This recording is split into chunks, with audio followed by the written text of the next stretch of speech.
Alright, so Saturday stream should be up and running. Hello, everybody. Not sure if it's gonna be a shorter one today. We'll see. Don't really have too much to say, so, yeah, really, just gonna go starting off with the basics here while we wait for people to join up. And, well, we do have the Cannon Gan as our most recent banner mobile suit. It is a 3-star support at 650.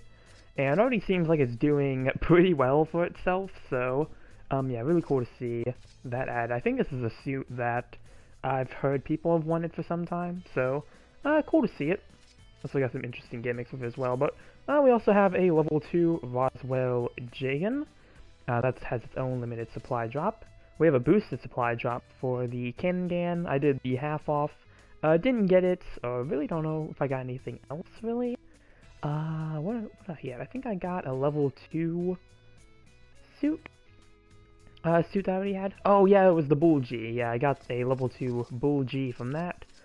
Let's see, for the DP exchange. Hello, Goof. Doesn't really have anything new for DP. Kind of looks like a lot of the same stuff. And then for the recycle ticket store. Blue Destiny Unit 3, Gundam Pixie. Got a level 4 Agu guy. I got a few more standard suits, honestly. Probably the Full Armor Gundam Mark III here. It is probably the most interesting thing on this list of current offerings here, but let's see, go to the weapons. I do have a few weapons in case you're missing any. Did see they put the Goof Hover type in clan matches. Oh yeah. Goof Hover type. Yeah, that is our most recent clan match reward. So move over here actually, so I can pull that up because we can look at it now. Let's see. Nope, that's actually my missions database. I wanna actually pull it up. But yep, 350 raid. For the Goof Hover type, here it is. This is no Zaku boy. Yep. Pretty sure he would had from the start. From just Simply News. But, yeah, there it is. Goof Hover type. Has some very interesting things for it. It is from UC Engage, which is very weird because this is not in the worldwide release version of UC Engage yet. So, yeah, interesting we're getting it now, but not really the first time they've released a suit early, because the Roswell Jagan, that also came out before it came to UC Engage Global. But yeah, you do get a lot of interesting things by the looks of it, because you do have a melee combo controller level 3. So you do have a 4-attack melee combo, and then it increases damage during the combo. So you have the 4 swings, and that applies only to the Heat Hawk. Here, the Heat Hawk Enhance, but, yeah, very interesting looking suit from what, at least from the stats. The stats also don't look too bad for it. It looks like something that would be, that would lead to the production of the Dom. Yeah, it's not really much of a Dom thing, as much as it's more using parts from the Goof flight type. That I think that's where, like, the, like, structure for it comes from with the legs, because you can see the turbines in the legs, so, it's like they kind of got, like, the Goof flight type, and, like, it just kind of gave it the thrusters to hover. Screams kind of filler the suit's existence outside of GBO2, because it's like, there needs to be another flying Goof. Well, it doesn't fly, it just hovers.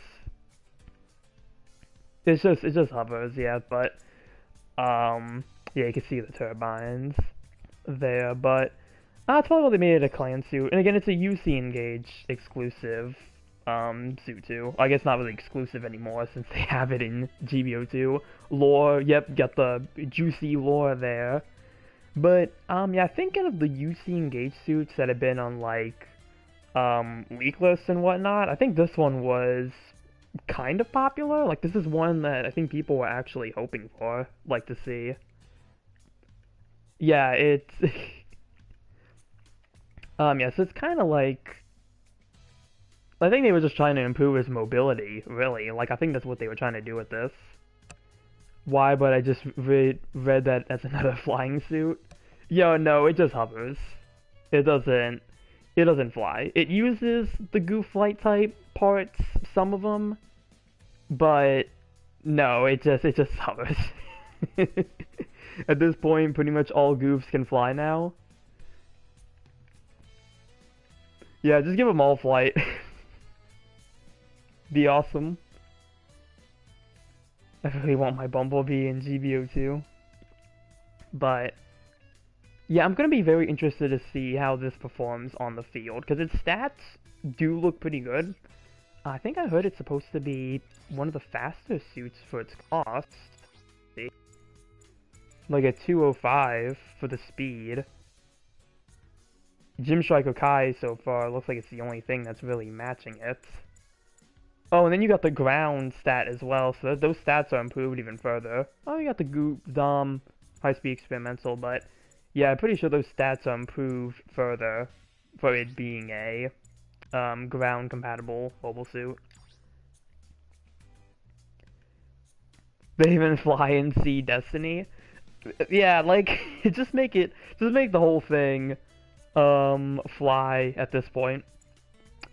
But yeah, there's that, and I'm gonna pull up the cannon gun as well, so we can take a look at that.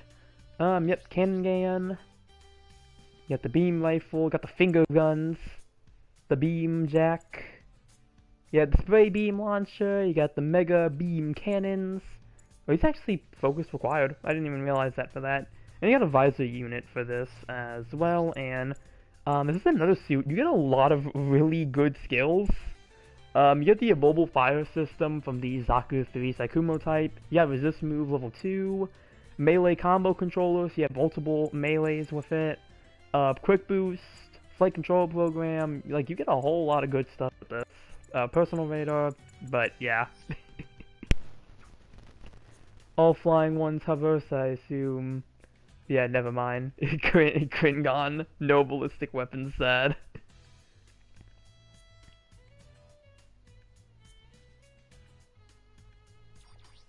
But, yeah, finger guns.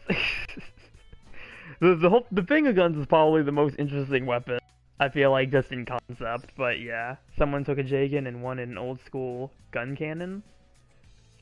Yeah, well, isn't it like the lore, it's like it's supposed to be, like it was like kind of ordered to be like this? Like it was requested to kind of have all this stuff for it. 650 seriously with that huge melee defense. Yeah, yes, yeah, the melee defense in the beam defense. It's of the A2 Jagan. Yeah, like it's if Dragon Ball taught me anything, its finger guns are effective weapons.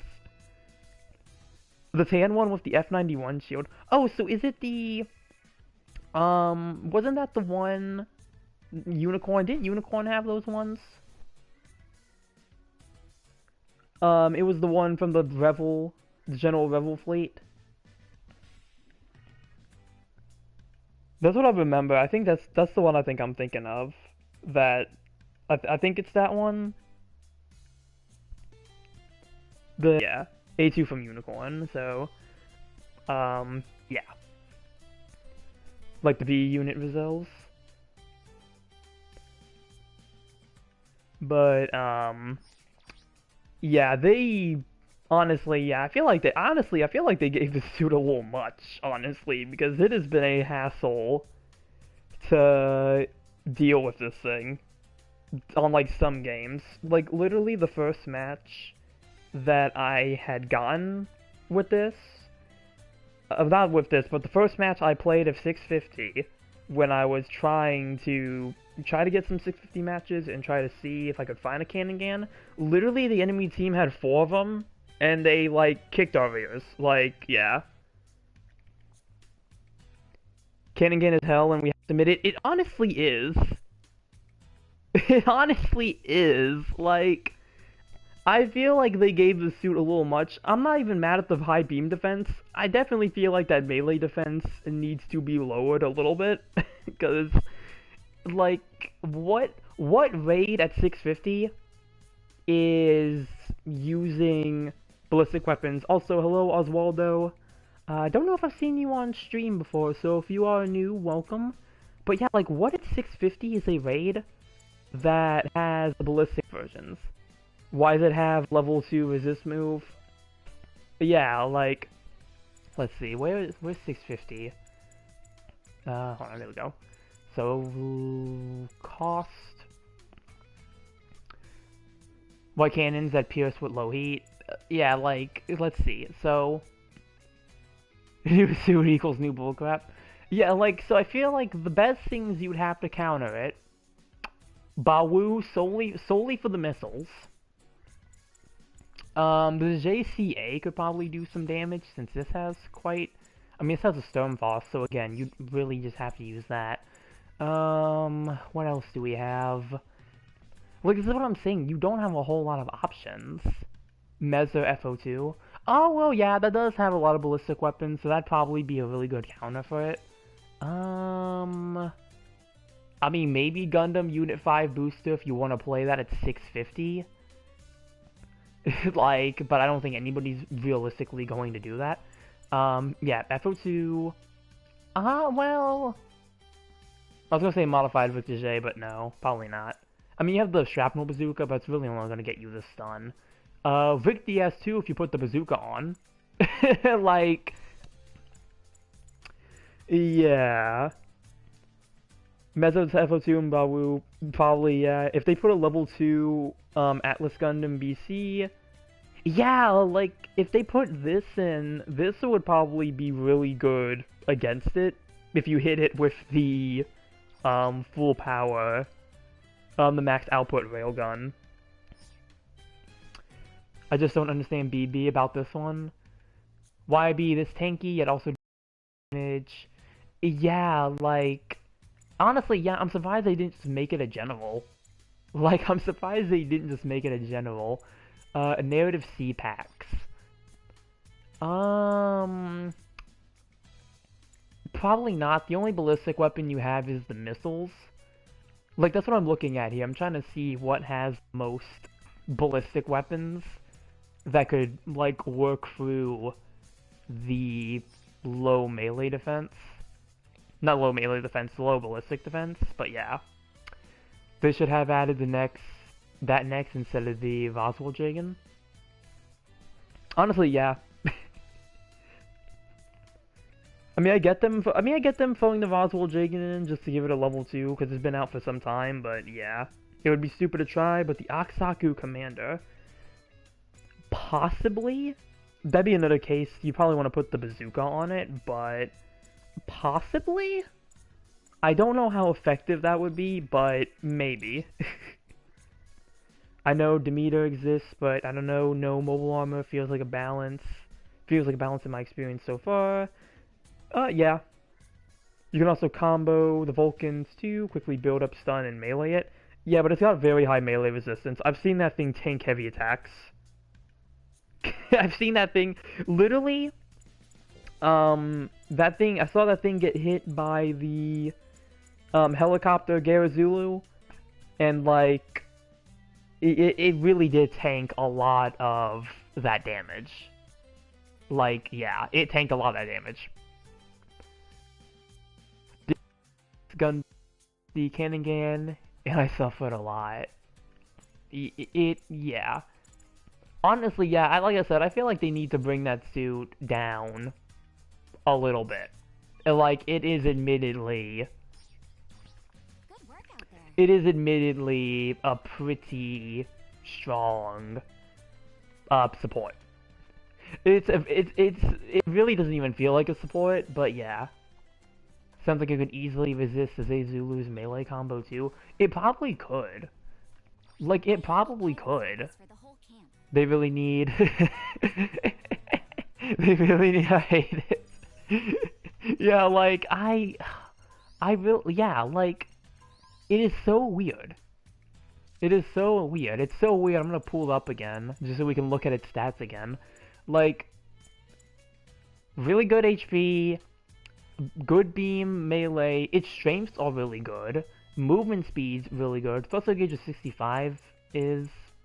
I don't even know if that's really a bit low for a support at the cost, but like, 75 turning speed as well. Like, at this point they should have just made it a general.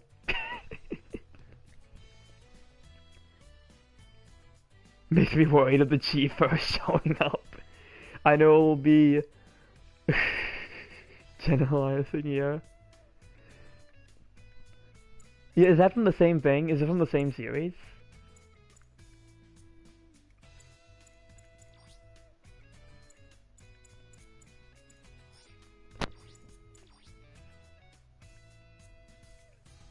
It might be a support outside, but in the inside is a general. Might as well call it a raid at this point, because the way it violates the sinking gun cannon in the freaking trailer. like we got the trailer over here for it on the big screen. We'll look up here. Have it over here. Well, I saw it said Last Sun on it, but is the G first? Is that also from it? Because I don't know what the G first is actually from. Someone went all out and just wanted to finally make a top tier gun cannon. But yeah, look at it. Like, look at the way it's just obliterating the gun cannon here. Like, they might as well have just made this a raid. This should have honestly just been some ranged raid. Like, honestly, yeah, they should have just made it a raid. Like, don't even change any of its skills or anything. Literally just make it a raid. And it would probably do really good. Like, come on. They should have just made it a raid. Yeah, I haven't even started going into matches yet, and I'm already rambling about how ridiculous this thing is. The one build looking... Yeah, like, I've seen the G first. But, like... I just never really knew it was from. And yeah, I don't like the design of the G first either. I really don't like it that much. It lacks the famous gun cannon kick. Oh, don't give the devs any ideas. They might try to add that in the next unit adjustments. They're gonna give it a second melee that's just dedicated to the kick, and it's gonna instantly knock people over. As if it needs anything else. Want a duel? Yeah, we could try some. Probably try do quick few 1v1s. I could also do 2v2s. So I really don't know if we want to do duel matches. Is duel matches? Yeah, it really looks like one. There's duel matches, yeah, up to the 2v2 again. Alright, so I'll set up the room for that. Children's card game in mobile suits. Performing one because previously I was a Smash player. But here, I'll do a 1v1 first, and then I'll just probably switch it to the 2v2 setup. So, yeah, I'll set it up for us Duel games. What costs do you want? Because I'll probably do 1v1 and then open up a 2v2. Sparking Zero, yes! Sparking Zero! Man, I want to get that game so bad, but I really need it to go on sale. 700? Alright. Alright, so it should be up. Pick whatever suit you want to use. Ghost Booking Zero wishlisted, so I'll wait for it to go on sale. Yeah, same.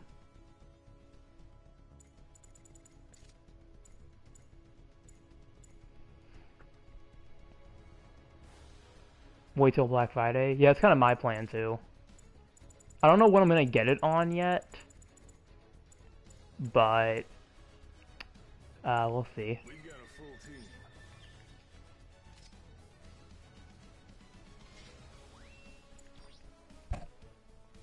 Team is set.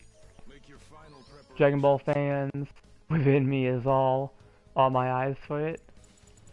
Yeah, I'm not even that big on Dragon Ball, and like I really want to get that game because it just looks so much fun.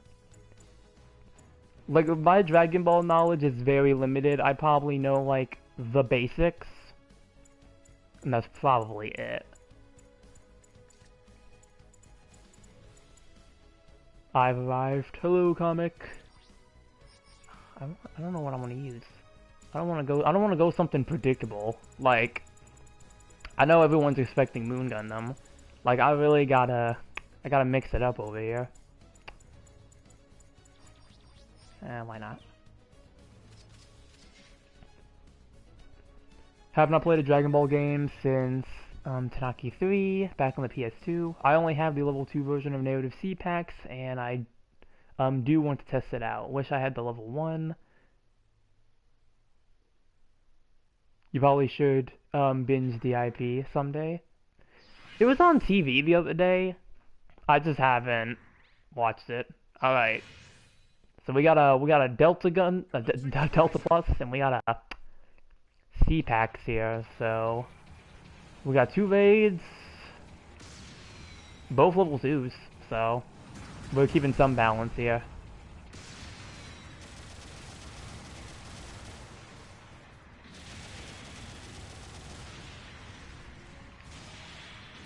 What was the latency on that?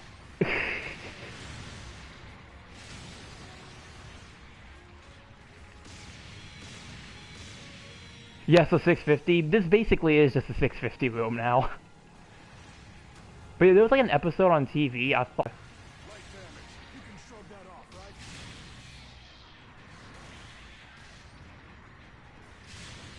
We're not playing this game. We're not playing this game.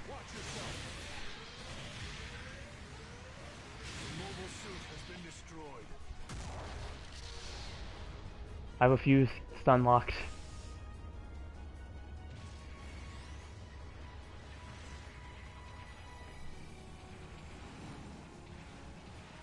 Oh no, they're going to start spamming their heavies.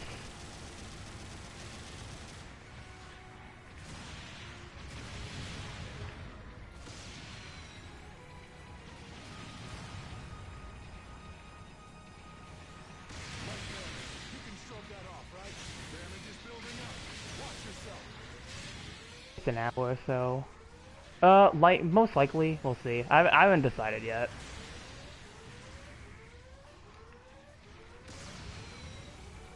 But yeah, probably will be a bit of a shorter stream.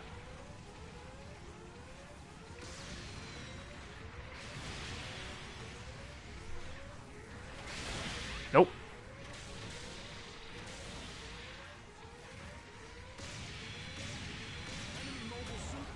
Not while I got the double tackle.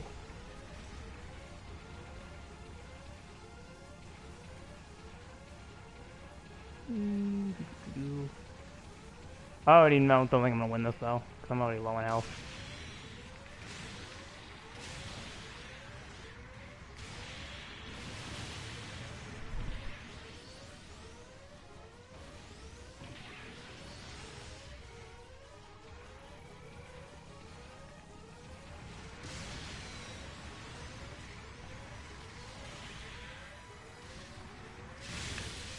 Okay, I'm gonna clash.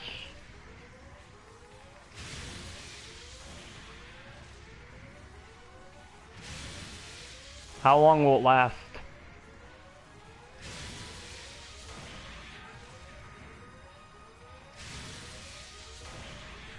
How long will it last? Oh my god, dude. Dude, no one's going to win this.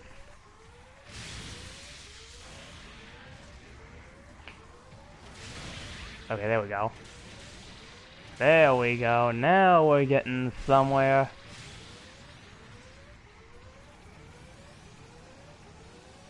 I think it's fair to not go so long with iffy internet getting to you. Yeah, I mean, we'll see. It might be better today, but it's not really an internet issue. It's just probably just gonna be a shorter stream. Hey, hey, hey! Stop spamming! Stop spamming! Get over here! Fight me! Fight me! Fight me! Stop!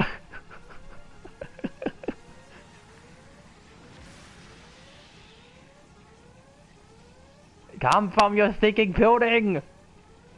Also late, hi, hello. Get... Your unit's being repaired.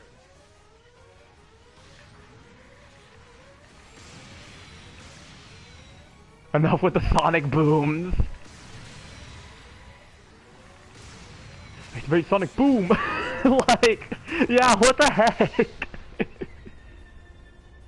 Team defeat imminent, buddy, I'm the only person on the team.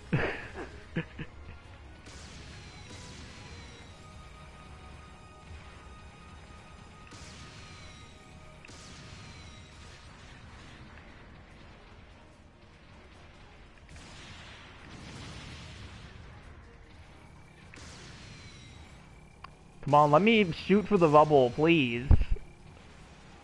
The stinking holes! Come here!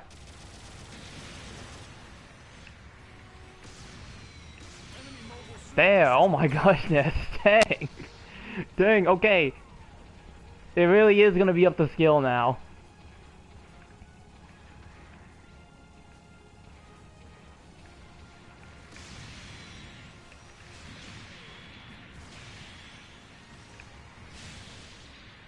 I am surprised that registered.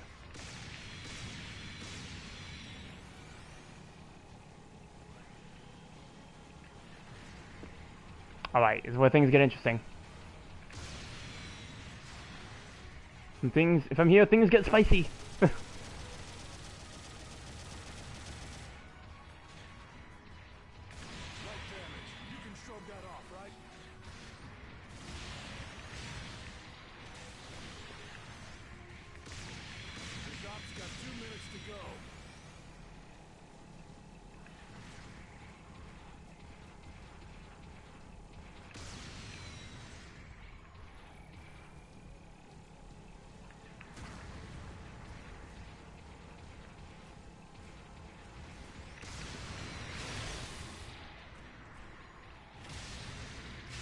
What the heck? Okay, there's just some lanes. Ah!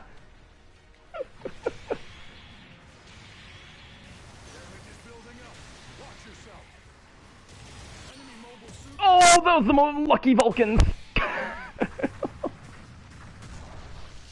That was some lucky Vulcans.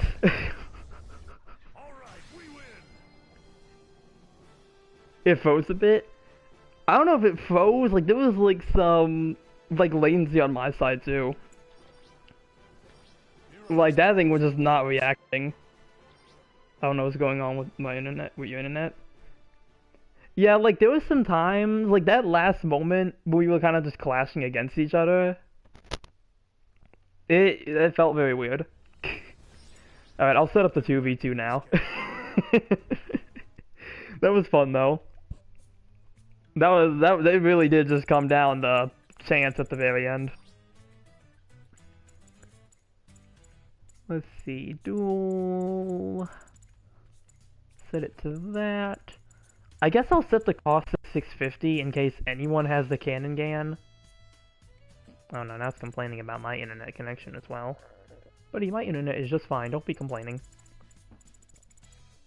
I see you up there, complaining. Ah, it'll be fine. Let's see. Put on a custom message.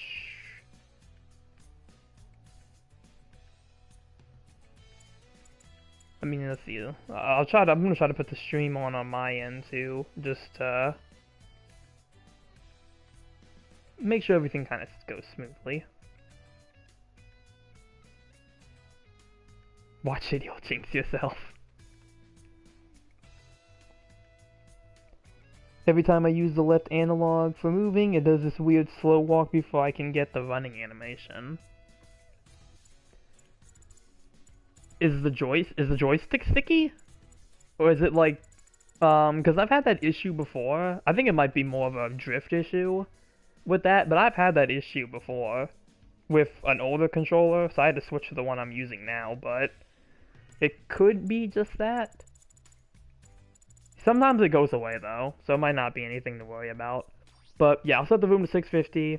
See if we can find some cannon cans. Maybe that's what I'll do. I'll just do some 650 rooms. Like, maybe we'll do like 3 or 4 of these. And then maybe from there I'll just, you know, start doing a little quick wrap up. Though I'm not sure who has the cannon can and who doesn't, so, might be a surprise. Probably a drift issue. Yeah, like it's, yeah, I feel like it's most likely drift. But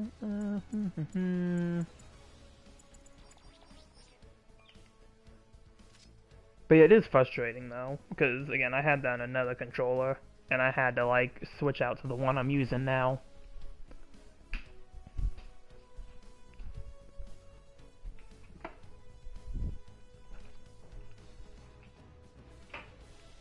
Really want to get a new controller.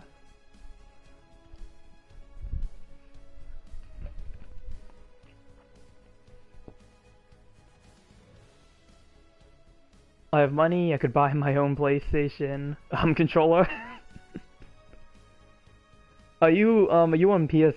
I assume are you on PS5 or PS4? Because I don't know if they let do they let PS5 and PS4 play with each other? I assume they do, right? Like it shouldn't be some weird thing where PS5 is its own thing.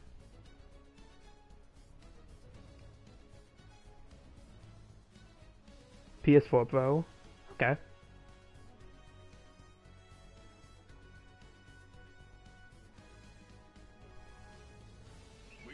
Alright, we got a room.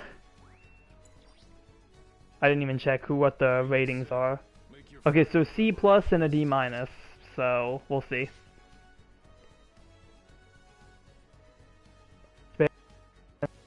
Along with mine. Yeah, I probably need to go get a new backup one.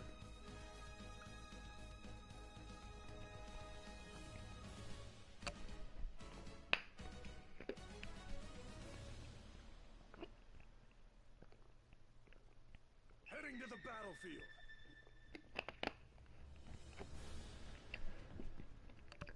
Alright, so let's see what our first 650 team setup here is. So we're gonna have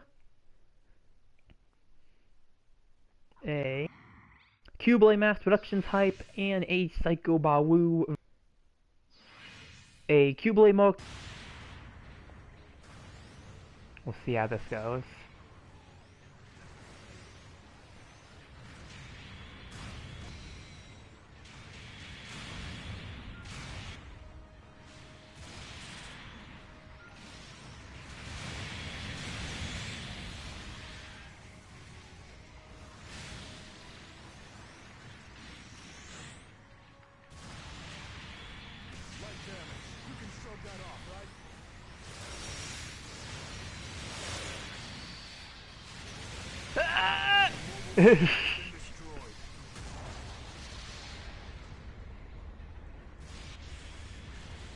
Wow, they spawned me in right in the action. What the heck?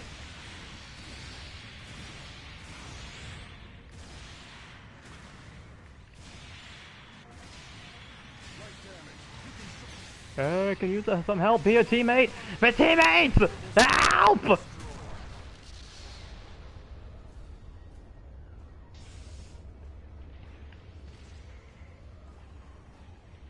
And where do you think you're flying to, you rapscallion?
There we go.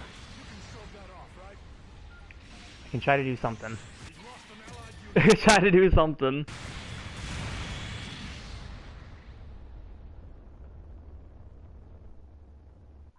Guess we lost this one.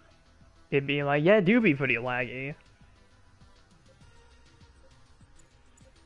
Well, at least one of those was mine. Here are this battle's rewards. So yeah.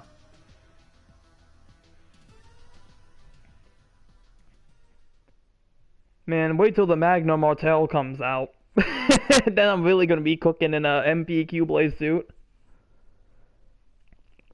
We've got a full team. Really hoping we get that. Like, I wish we get it hopefully soon. Because I do want to have the Magna Martel Make your final in the game. preparations. Alright, so here's what I'll do. I think what I'll try to do, 2 matches like this, and then I'll do 2 other matches where I kind of just switch up the teammates a little. And see how that goes.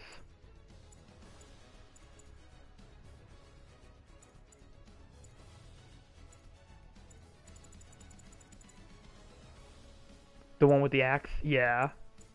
From UC Engage.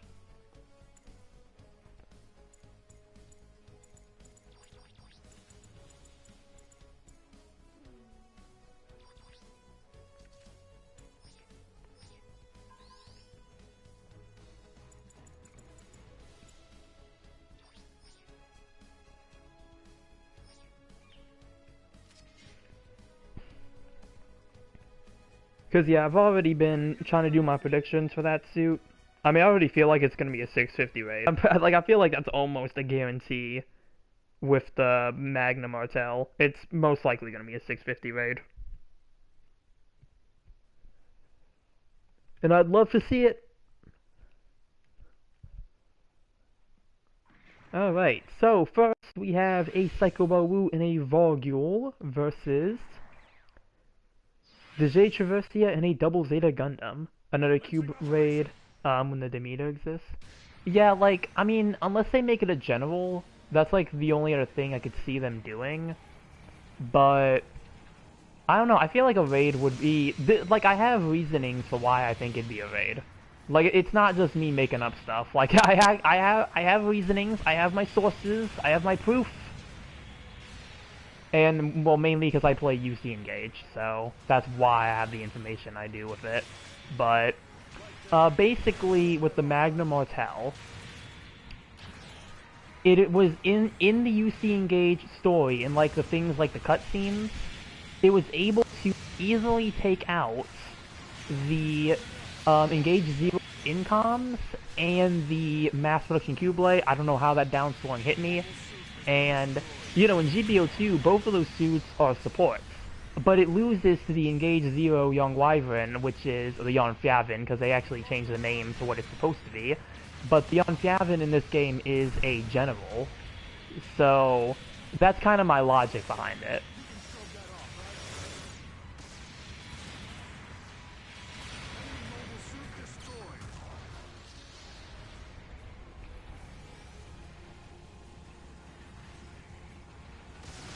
The lag.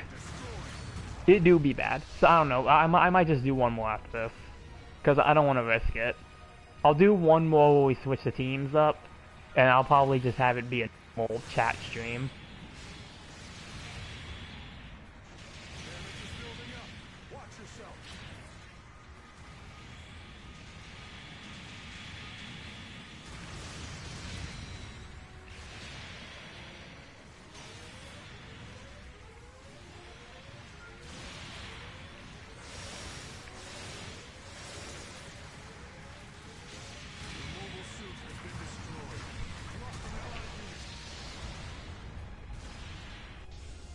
But yeah, no, I have my reasoning for the Magna Martel.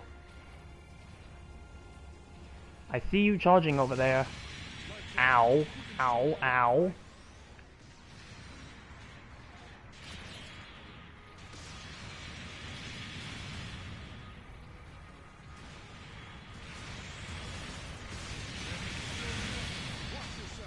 Liar.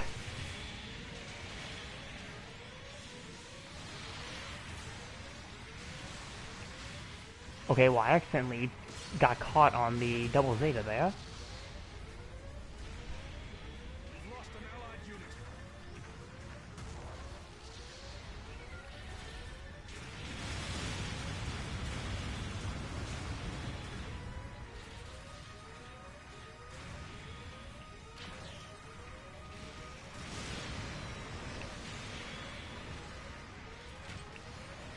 Your mobile suit Oh! destroyed.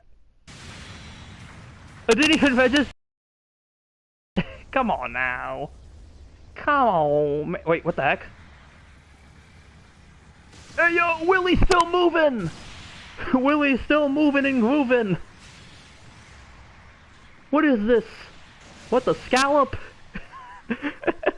Yo! We're getting a full-blown close-up animation of the J Traversio here. Yo! Yo, is the lag the internet must really be either that their servers must really be acting up. Yeah, oh.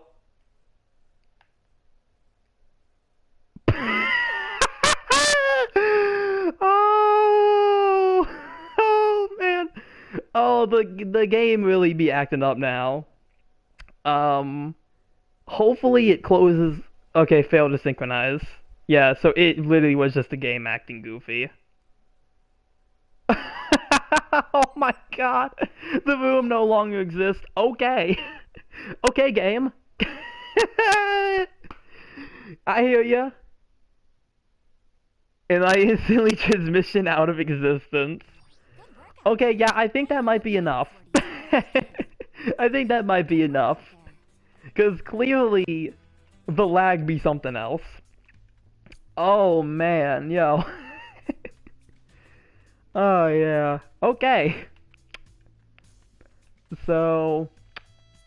I'm gonna screen record that and add Nico Automata saying no as he disappears. Yeah, honestly, just chill. Yeah. Oh man. That was that's funny. That okay. Well, hey, in the brief 40 minutes that I've been streaming, we've already had some very interesting highlights of the day, so I'd say that's pretty worth it. Alright guys, that's my TED Talk. Thank you for coming. Yeah, that happened. But... yeah, really hoping for the Magnum Martel though, because I feel like that suit's gonna be a lot of fun with what they do with it.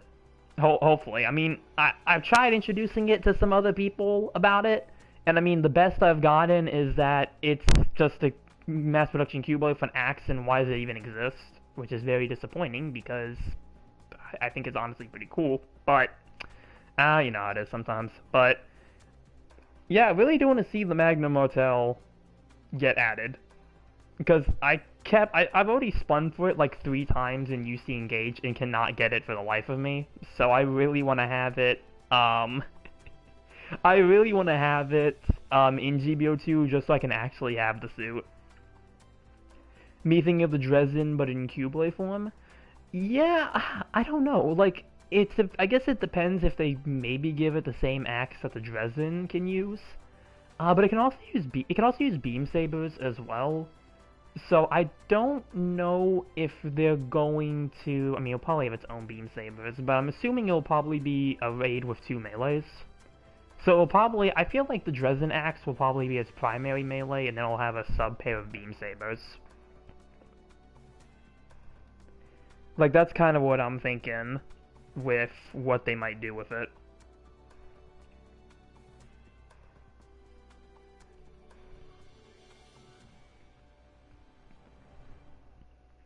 But what I'm more interested about with the Magnum Martel is going to be how they do the,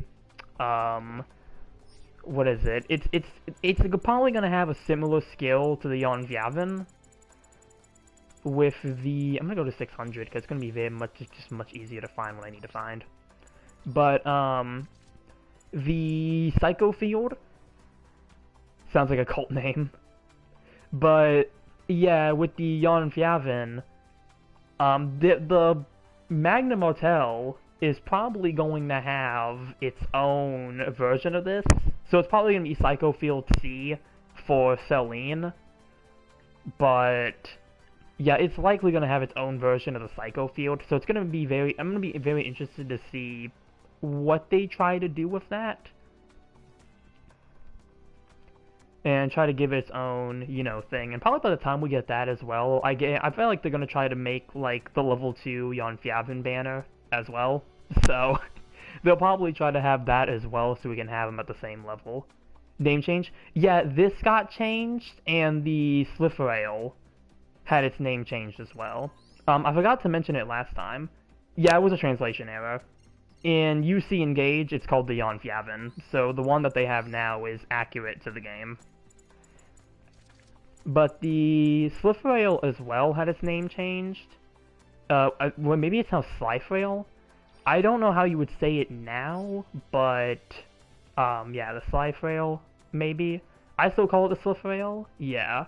Yeah, I can't confirm this one, because this suit is not in the worldwide release of UC Engage yet, so I can't compare them back and forth to see. But the Jan Fjäven, yeah, Young Wyvern is... And it's weird, too, because the Gundam wiki for this suit also has it wrong. They have it as the Young Wyvern as well, and not the Jan Fjäven. And that, I guarantee you, when the Magna Mortel comes out, it's also going to be mistranslated, because on the wiki as well, it's called the Magna Mater, and not the Mortel. So, Mortel is what it's called in-game, so I feel like they're going to call it Mater at first, and we're going to have the same situation where they're going to change it to Mortel later on. I'd be surprised if they get Mortel first. I'm hoping they do that, but... another thing too, they didn't actually change the name of the weapons for the Young Wyvern. They did it for the Slithrail, but the Young Wyvern, the Jan Fjäven, all of its Young Wyvern weapons are still called that. Mater from Chorus, yeah, I think it's spelled just like that. It's spelled just like that. Like, if you go look it up on the Gundam wiki, yeah, it's up there as Mater, but in the game, it's the Mortel. So I'm going to go with, you know, the original game on this, that Mortel is the correct actual spelling for it. But, yeah. Very, very interesting, I know. It's done. Oh god.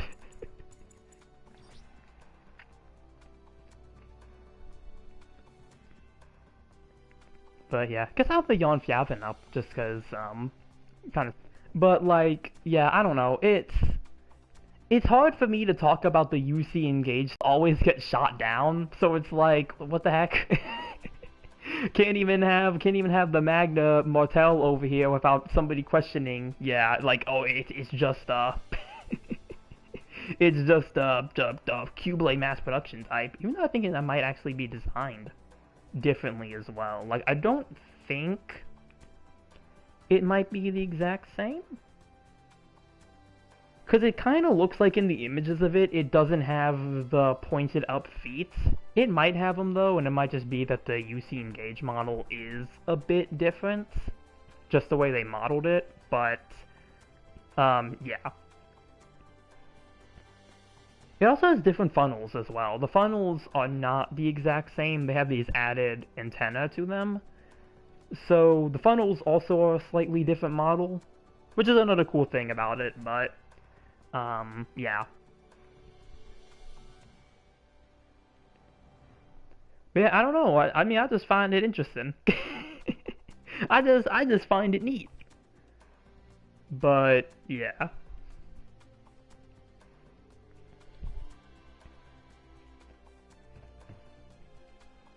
But yeah, I think currently all the UC Engage suits, I think they did give them their accurate names. So, last one was the Mushika, when it was the Musika. So, I think currently we have them all down accurate.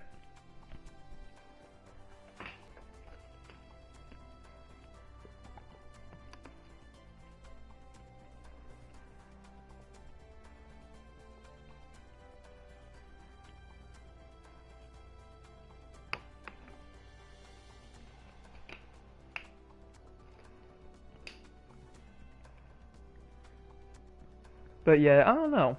I mean, it does, like, the Magnum Motel also just seems interesting in concept, because when I was reading the wiki for it, it says it was supposed to be a commander unit for the MP Q-Blaze, and then someone wanted to immediately bring up, I think that's what the Game Mulk was for, and I think what it was really referring to was the Q-Blade mass production types that were actually in UC Engage. Like, I think it was supposed to be that specific squad, I'm assuming. Like, I don't think it was all MP Cubes, but yeah.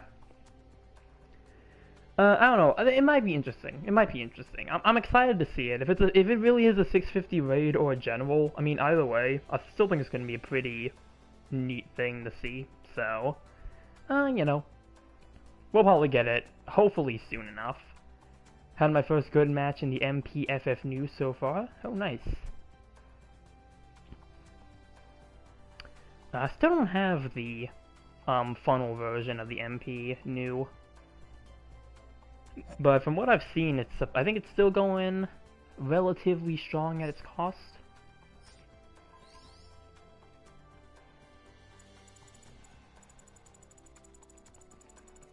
I don't know, has there really been anything at 600 support-wise that would, like, dethrone it?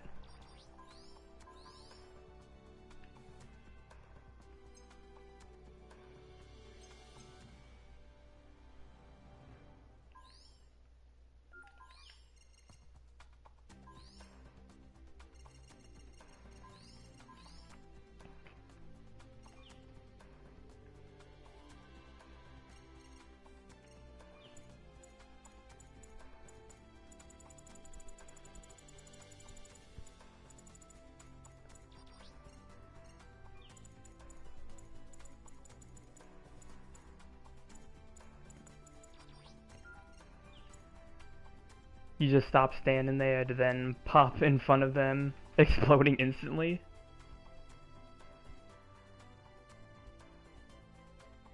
Remember that request that you gave me with the silver bullet with a gym head? Yes, that one. Viewing what I caught on my end. Yeah, as a concept kit. Yep.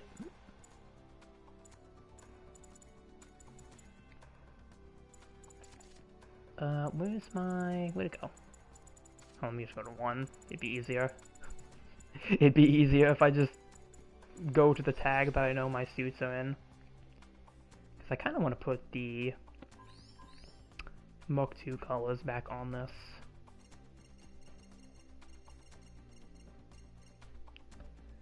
I just have to look up the Q-Blade Mark II again so I can make sure I actually get the colors accurate.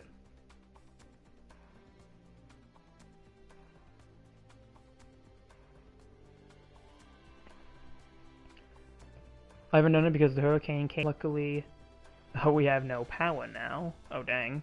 Yeah, I've been hearing that's been an issue for a lot of people. Have you seen the data mine that was around August? Because I was wanting to get into that. I think so. I think so. I think I remember which one you're talking about.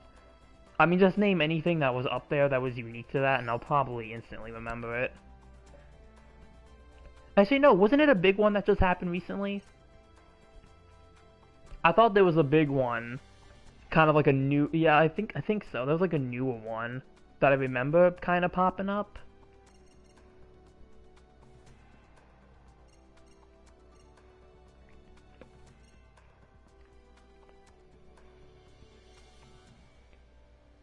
Yes, yeah, that one. The ground delta. Yes, that one. I remember that one. Yeah. I needed the reminder. But yeah, I remember that one. Yeah.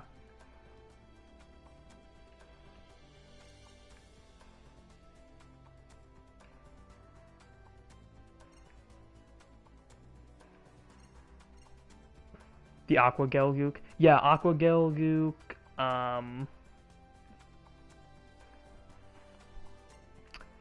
Wasn't there also like there was an awakened unicorn, I think. That makes me so happy to see. I think yeah, there's supposed to be an awakened unicorn on there. The A2 Zeta Plus. Well, I mean, I feel like A2. That one feels long overdue. I'm surprised we haven't gotten that one yet.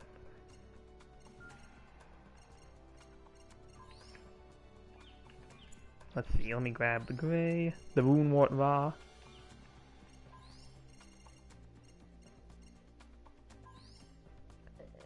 Yeah, the awakened one. You're probably talking about my Phoenix Pack V Final Battle one. Oh, yeah, with the unicorn. Which is very interesting. That's certainly one of the more interesting ones that I remember coming from that. Which I feel like it's probably gonna be the unicorn that has the shields. Like it's gonna have the floaty shields on it, so basically get ready for some Saikumo lock-on shields probably. They're probably gonna lock on and attack people. That's what I feel like it's probably gonna be. If I had to like make a wild guess. Can it be a raid for once and not a general? They could, maybe.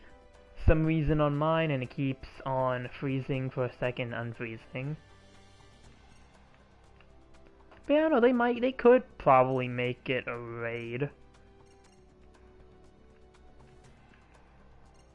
Yeah, at this point, they might as well just add the stinking crystal one.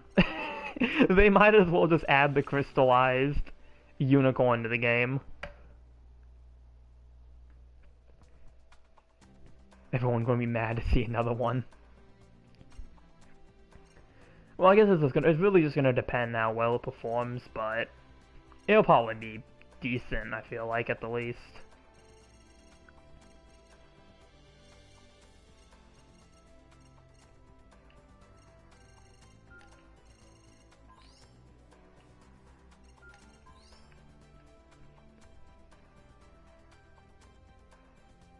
Is it that new unicorn variant with the long shot blade that acts like a beam rifle?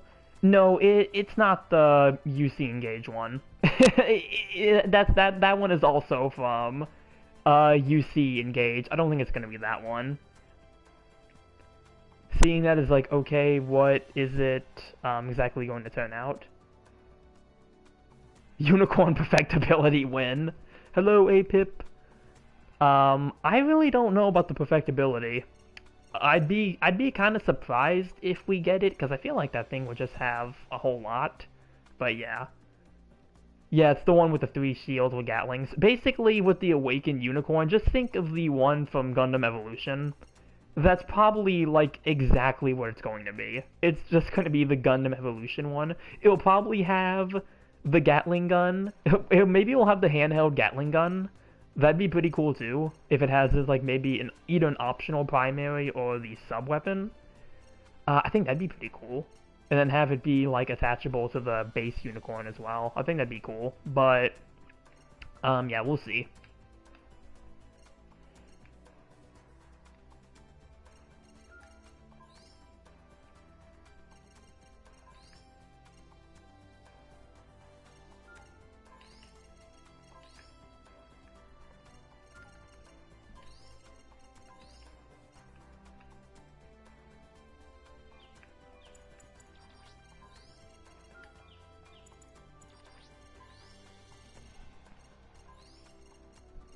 But like I said, if I had to guess, it's probably going to be like the evolution one. I find it funny. I find it kind of funny how we're kind of just getting the evolution suits back, but in GBO2. Because I remember seeing a bunch of memes with the Dozel Zaku that was literally all just like, welcome back, Zaku Melee from Gundam Evolution. So like, I feel like we're just kind of seeing the return of all these, like, evolution suits in Gundam Battle Operation 2 terms, and it's pretty cool. If I had to think about what cost enroll my Phoenix Pack V, 700 gen. Yeah, it'd probably be, yeah. Even with the stages of, like, the suit. But yeah, Will Games, I can see any unicorn probably being a 700. I don't know if they'd go lower. How it starts and where it goes to the last, if it survives anyway. Yeah, I mean, I guess really we'll have to just wait and see. I just realized you have some color detailing inside the armor here. Is it the unicorn mode to destroy? Yeah, they probably will already be in that mode, but it's gonna be in the awakened form.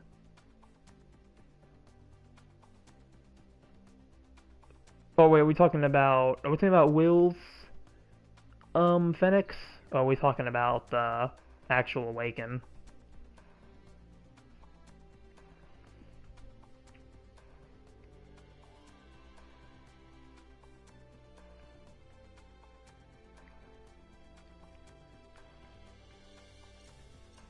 Oh, I got weathering on this. Let me put a little bit of weathering so it matches my red colors. I'm gonna add weathering on this one. But there we go, put some Mark II colors on. Me trying to explain the awakened one here. Gotta be specific. Actually, this is something else I saw. We straight up have gameplay of the Escort Jagan. We straight up got gameplay of the Escort Jagan, so yeah. Probably gonna be Christmas. Oh well, yeah, probably.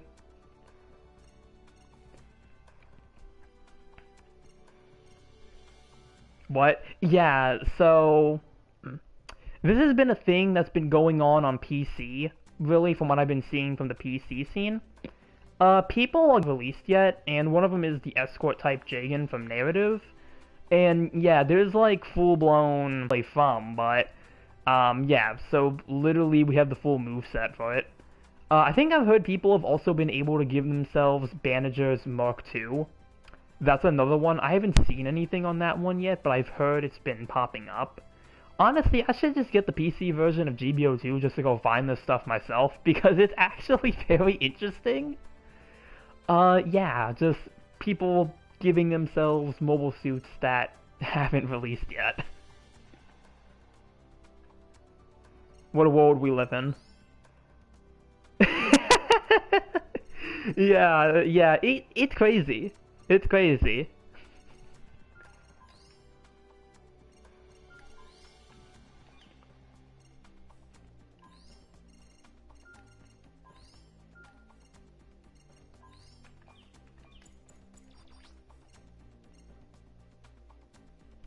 Bandages Mark II. Yeah, like, I think it was one that's already been found out for a while now. But, like, I've been hearing that people have literally been able to play it on PC. What's next? They're going to leak the perfectibility? Hey, you know, PC port being PC port like usual. Pretty much, yeah, it literally is just on the PC side of things. Like, it literally is just PC being PC.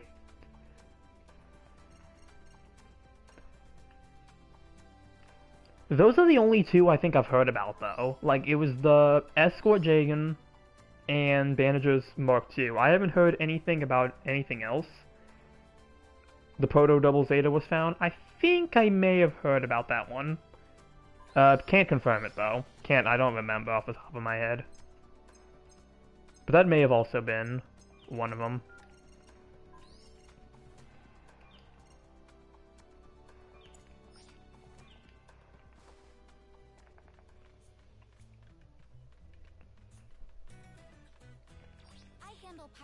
The Gundam X. The Gundam EX. Oh man. Bandai is watching us. Making preparations for sortie. Honestly, imagine if they did put in the... Imagine if they did put in the... I did not want the Psycho Bawu. I wanted to see what my Cube Mark II colors look like on the Engage Zero, but... Yeah, honestly... It'd be pretty interesting if they added the Gundam from Requiem for Vengeance. I don't think they're going to. I mean, I feel like it's very unlikely. We'll probably. I feel like we probably have a better chance of getting the Delta Gundam from Silver Phantom, though. I feel like that might actually get in.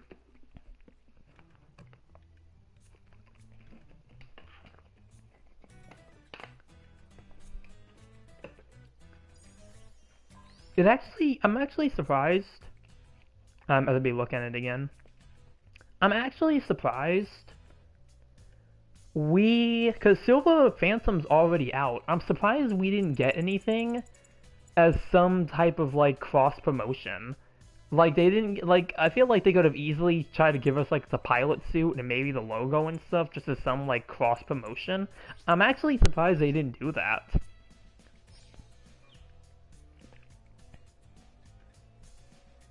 I did this concept Zeta variant called the MSZ-072 Zeta Repent Gundam, showing it to be 450 for now, maybe for this month's update. Okay, now let's go to let's go here so I can maybe look at these Q-Blade Mark II colors, see if they look good. I might try to darken them a little, not sure. But yeah, I'm surprised we haven't gotten any cross promotion for Silver Phantom. I honestly thought they would try to promote that a little bit.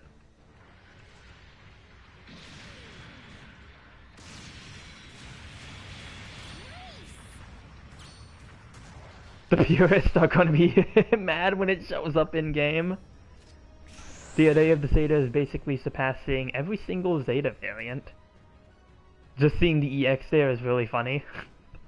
I mean, I think it's too busy being in Fortnite to show up in GBO2, unfortunately. So, I guess the purists, I think they're gonna get their wish there. I mean, hey, PlayStation people, they did ask for UC only, and Requiem for Vengeance is in UC. So, hey, you can't blame them. You can't blame them for adding it. We did say that we wanted UC, so are they technically at fault for that one? Like, hey, you know. But yeah, I doubt that one's going to get in. Maybe, like, I don't know. I feel like the Silver Phantom stuff might get in though. Like, I feel like that has a pretty good chance. The elitist over there, nah.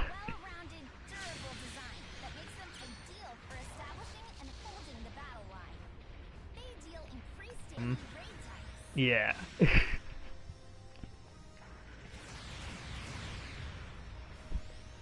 Yeah.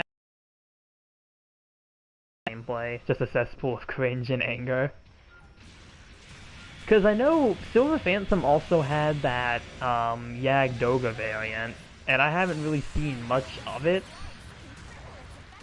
So I'd be very interested to see what it actually does, but yeah.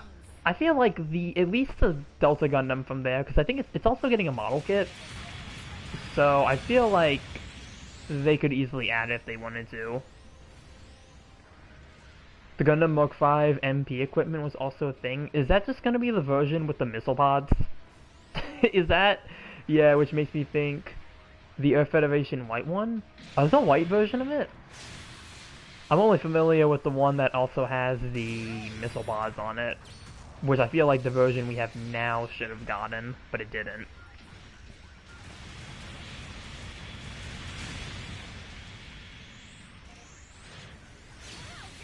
Paint all the MS to silver if they don't add stuff from Silver Phantom. Honestly, we can. We could at least do it with the Jims and the Zakus, because somehow the Silver Phantom people, they really are able to use Zakus and Jims along fighting against Gyaradogas, but whatever. I think the kit is out now for the EX. I've heard it's out. and I've heard some people have also had trouble finding it, so I'm not exactly sure who's carrying it. I'm probably going to try to find one myself if I can. The Zeta variant has your standard Zeta weaponry like the rifle, sabers, the arm grenade, and the Vulcans, but the suit has incoms. So it's the Gundam Delta Kai if it was a Zeta. That's kind of the vibe it's given me. Well, I guess no, because that has funnels, but it has Saikumo.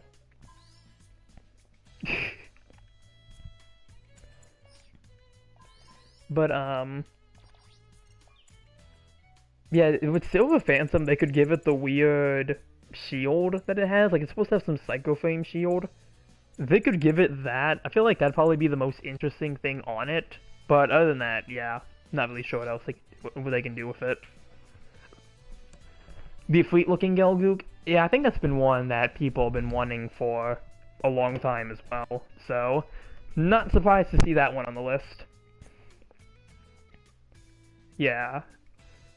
Can use as incoms to make arm beam incoms. Oh, interesting. Yeah, let's see. Let's see from memory if I can just make the let's see from memory if I can just make the Silver Phantom here. So let's see. We're just gonna start out making the whole thing silver. Let's see. We're gonna darken the torso. I think the torso might also have a hint of blue in it, like sort of like an off blue dark. Let's see, we'll get rid of the secular a little. Definitely get rid of those highlights. Yeah, something like that. Let's see. The Heat Lance Gelgoog. Yeah, Gelgoog L. That's also from UC Engage. So, yeah. Do seem to be different since the Lost. Also, the Lost also. Yeah, so that's from UC Engage. Yeah, that's a UC Engage suit, which is one that I really want. I would definitely not be opposed to that one, because I do like the concept of that one. So, hopefully we are getting that one soon. But, I think there's actually supposed to be two versions of the Gelgoog L, because I think there's another version that has, Vulcans? Like, there's two versions of the Gelgoog L, I believe. Alright, so going off memory, well, the pipes probably gonna make the pipes color. Yeah, there it is. There it is, guys. It's the Silver Phantom in GBO2. It's real, guys. Trust me. Two incoms are attached to the arm to make a large beam. Let's make a large beam shot, but it also completely drains the incom power. The Kasatsu repaired. I remember that one. I'm surprised we haven't gotten that already, because I feel like, well, yeah. I wonder how they're gonna do that though, because I feel like with the Kasatsu repaired, I mean, I guess it'll probably hover, so it probably won't be an issue. But isn't the Kasatsu repaired straight up missing a whole leg? Like, it's missing a leg and it's like been like changed with like something else, like just like some like random parts to make like a little stand. So like, I'd be very interested to see how they try to apply that as a ground suit. Again, they'll probably just hover or something.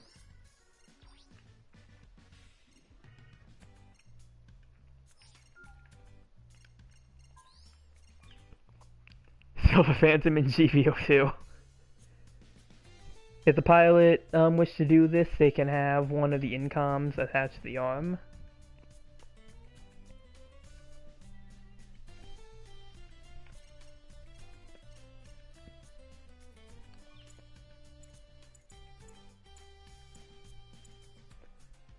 But,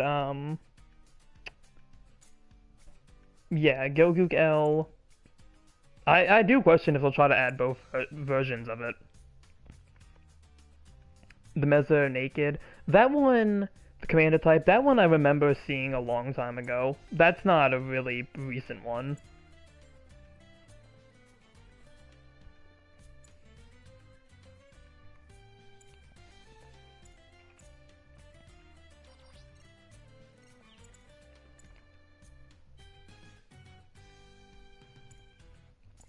But yeah, prototype Psycho Gundam.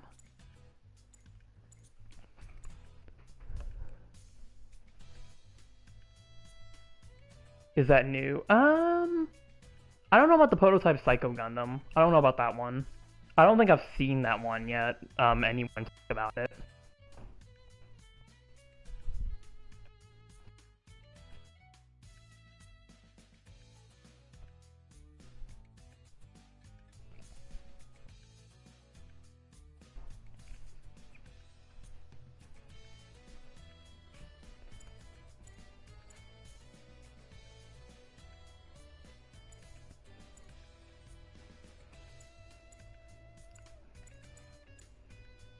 But yeah, lots of good stuff, it seems.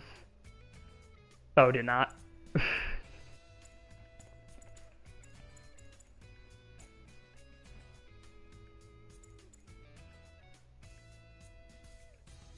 I know it's a suit that Salty Walty wanted. Though he's not around anymore. What happened to Salty Walty? Looks like I put down a beam shield cannon for his transformation weapons.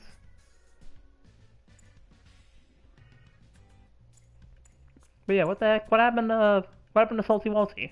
I haven't really heard anything about them for quite a bit.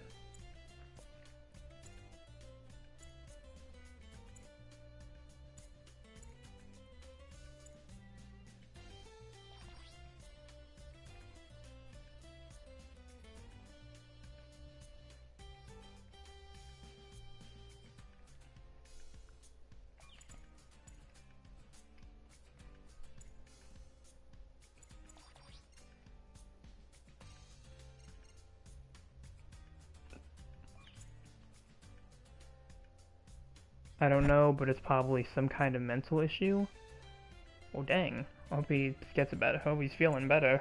Because I haven't been watching Flail Foods a whole lot. I don't watch Flail Foods as much as I used to. And I know he used to have, I think, a few guest clips from Salty Walty. I know Salty Walty also has, I think, his own channel as well, but I haven't seen it that much. Probably, like, only a couple videos, so yeah.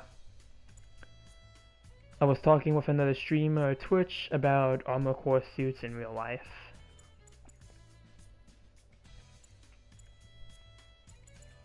Oh, okay, I remember what I was gonna do. I was gonna find some goof colors. Where's my base goof? There it is. I want to try to apply that to the... if I can find it again. Gallus.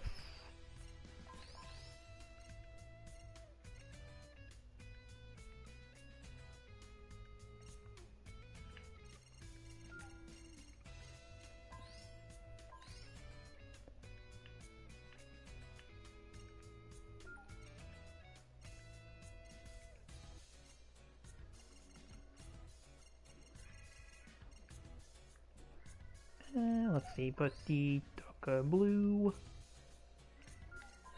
Darker blue, I can say like that. Backpack needs this, and then this needs to be a light blue. There we go, got some goof-ish colors. There we go.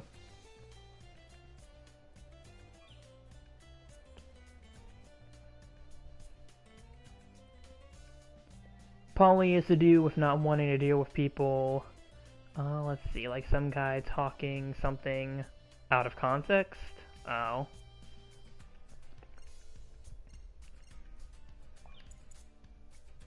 It could be. I won't really comment on it though, since I don't know the full details.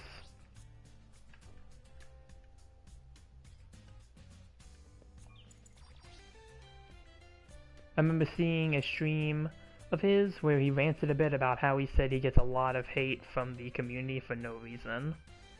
Honestly, yeah, I feel like that I have seen a few times.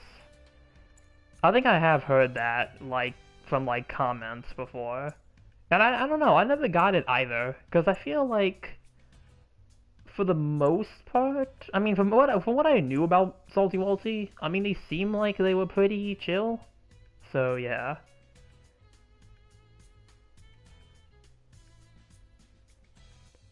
Oh boy, I wonder who would be giving him another casual tuber scrap. Just imagine a 5 and 300 ton machine accelerating up to 62.6, about 6.4 Gs with two shotguns the size of a SUV. Oh yeah, GBO2 cord most likely. It could be.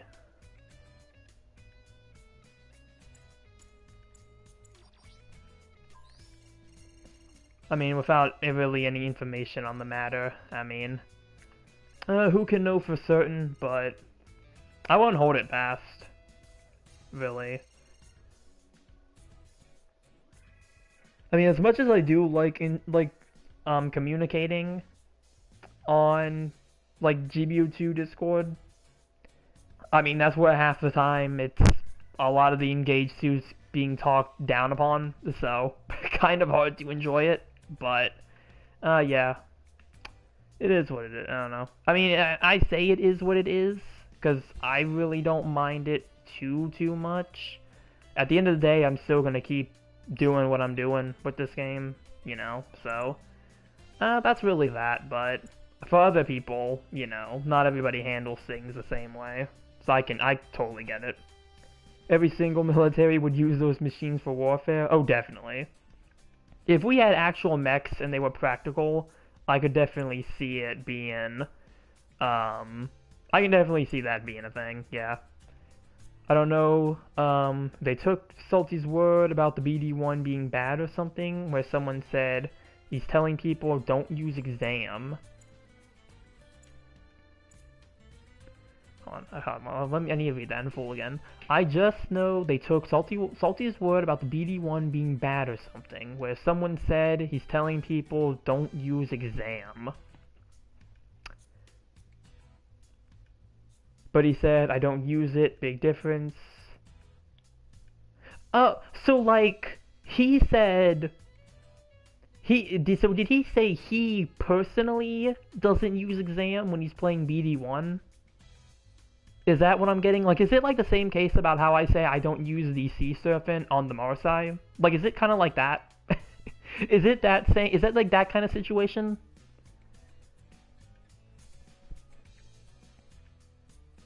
Because if it's that situation, yeah, I totally get it. I totally get where that context is coming from. Like, it definitely could be a bit weird.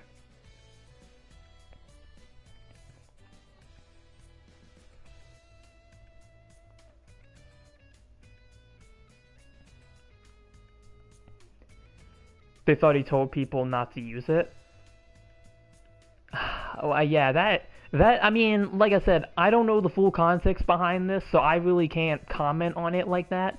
But if it is a situation where he just said that he doesn't like using it, but they jumped way off the roof about it, yeah, if that is the situation, if that is the case where he just said he doesn't use it personally, and he didn't say that the BD1 is bad, like he just said he doesn't use exam, then yeah, that would totally be taken way out of context, because there are plenty of suits that I use that I hardly use the touchpad skill on.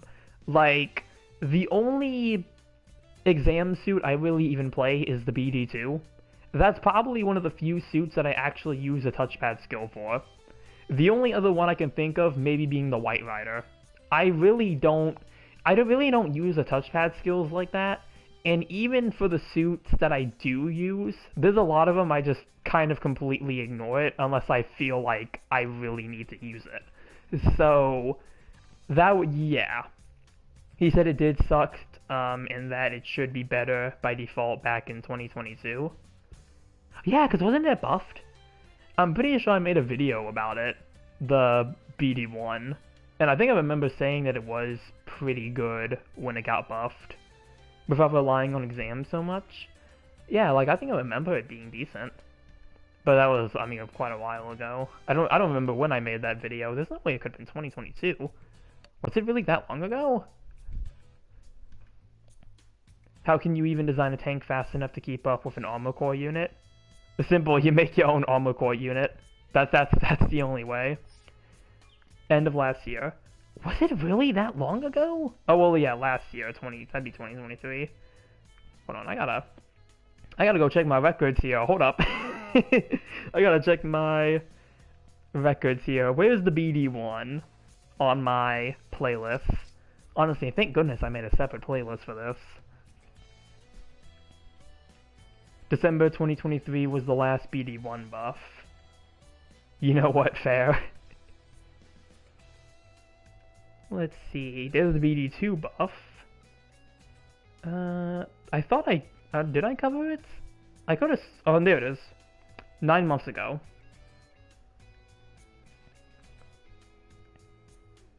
January 10th, 2024 is when I made a video on it, so yeah, probably December 2023 unit adjustments then. At least now, fine, even if there is still, could be more to change. Yeah, it could be, yeah, probably. I mean, I haven't played the BD1 since then. And I also really haven't been playing 350 since that time either, and that's the cost I think I would find it the most in, so... Really not too much to comment about that, but... That does suck for Salty Walty, though. Again, if that is the case, that it is just something he said about the BD1 being, like, taken out of context, that definitely does suck. That does suck, because, man... like, this is, like... I feel like it's, like, that could be, like, I don't know. Maybe that is just a situation I can relate to, because the same thing, I guess, could probably happen with me. Again, with the whole Morosai thing, and not using the wire, but probably not, because nothing I alluded to said that the Morosai was bad, because, I mean, it's one of my favorite units to play, so you can't, I don't think anyone could really even make that excuse. Oh, actually, I have a perfect example of this. Those guys were acting defensive over the fact that, it's meant to be, though, when it's like, okay, but was not helping enough. Not as of recently, but I know he did get crap for it before. Yeah. I know some of them went on his last stream. But I kind of had a situation like that, but it was only with one person in a comment section. So, and I'm not even ashamed to, like, call this out either, because it's honestly just, yeah. His friends complaining about tryhards. Yeah, like, so this comment, it was on the video I made about the B-Team Jesta.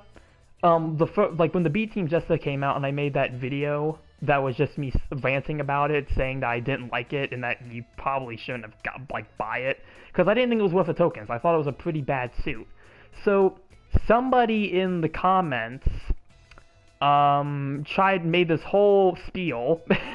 They made this whole spiel about, well, first off, they already took what I said out of context, because I mentioned at the beginning of the video that at first I didn't like the RS Jar Jar, because the RS Jar Jar was another very weak support, but then I brought up too that it was better when they buffed it, but apparently they missed that part of the video because they tried to say, oh, well, the reason you don't like the RS Jar Jar, and basically they tried to amount my reasoning to why I didn't like the suit being that I don't know how to play supports, even though I have so many videos where I do really well playing support.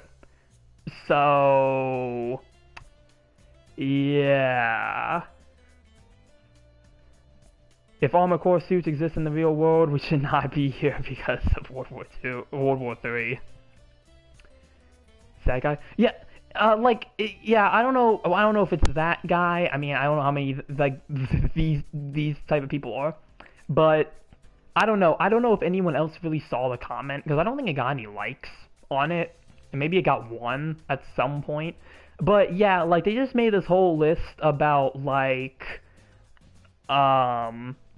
pretty much just being, like, pretty much about this, like, oh, like, you have to use the defense, like, they're like, oh, you don't use defense mode, even though I specifically state in the video that defense mode is pointless because it doesn't help you, from the B-Team Jesta, and then they wanted to end it off like, maybe you should actually learn how to play supports before you tell us which ones to get and not to get, but, like, yeah, it was like, it was like it just was one of the dumbest comments because I'm like, dude, I'm like, and the thing too, the thing he's like, I think he said like you should have more experience with supports before like you try to tell us which one to get. Clearly, this guy didn't look at my channel because the day, not even the day before, actually no, I think it was the day before this. I don't know. I had a whole stream where the only thing I played was the B Team Jester, and I'm pretty sure it went horribly because that's how poor the suit was. I had a whole stream dedicated to the B Team Jester, but since nobody on YouTube wants to actually go and check this stuff, we end up in situations like this. It's honestly, it kind of is frustrating, because it's like you can go on my channel and see that that was like the most recent stream I had done. I had this guy comment on my comment in an Aqua Vengeance video on his thoughts for the FF New, denying about how I said it's not OP, but some support victimizer acting like the most OP thing. X1 username is the name of the person, if that's who you're referring to. Hold on. I gotta fact check that one. I gotta fact check that one. Let's see. I don't even know where it would be. I might just have to look up the video. Hold on.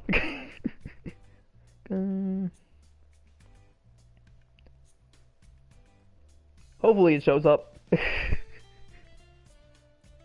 Yep, here it is. First thing that comes up. I mean, I know the name of my own video, but... let's see. Yep, that's them. Yep, that's them.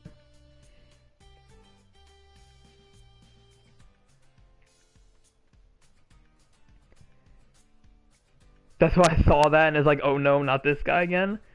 Yeah, yeah. And it's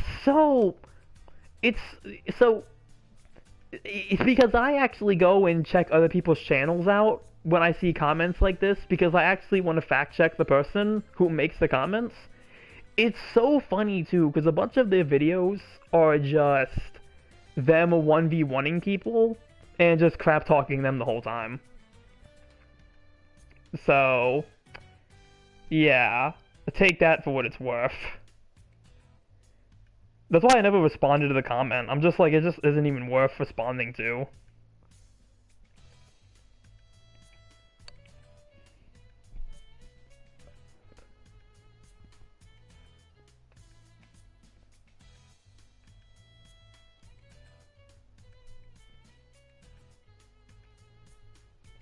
I don't get how you can make a suit meant to melee having to only shoot at you.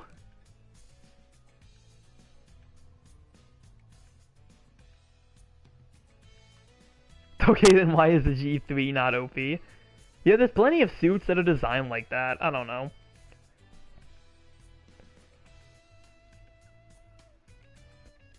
Yeah, I mean, this is going more into personal opinion territory, because I'm assuming this is the general MP new that we're talking about here.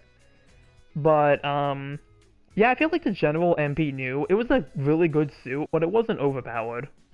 It was good, but like it wasn't like that intense. In my opinion, at least. I mean, maybe when it initially came out, but I think it's one of those suits that really kind of balanced itself out over time. I just said skill issue. Quill issue. But yeah, the peak Gundamu. Oh, the FF new. Oh, okay, so it was that one. Yeah, so what the heck? Why are we... Wait, hold on. Okay, hold on. That doesn't register in my brain. I need to go back and read... Hold on. The F... Oh, wait, FF new? The... Oh, FF new. Okay. The raid new. Okay. It's computing now. It computed to me finally. There's too many... that is weird. Why do we have the FF new and then we have the MP new fin funnel? What the heck? FF new. Yeah, I can get it. I mean, yeah, I feel like that. Even then, yeah, I think it's another suit too. Honestly, what I was about to say about the MP new, it wouldn't have even changed. The MP FF new from earlier. Yeah, that's what I thought it was. I have not seen the FF new, the raid, in a hot minute, so I kind of forgot about that one. But the same thing I would have said with the fin funnel new anyway. I feel like, well, even with the MP news as well, but I feel like the FF new, it was strong, but it really wasn't overpowered or anything. Like, it was a strong suit, and it's got a lot of good things going for it, but, like, I really wouldn't say it was overpowered. Because, I mean, it was quite, depending on how you played, yeah. And now it's lost its throne, now only because of the halfway. Well, honestly, I feel like it lost its throne to the Synergy Stein. I feel like Synergy Stein kind of still held its title for being like one of the top 700 raids, even when the FF new came out. But yeah, the halfway stuff definitely, I think, shook up 700 a whole lot.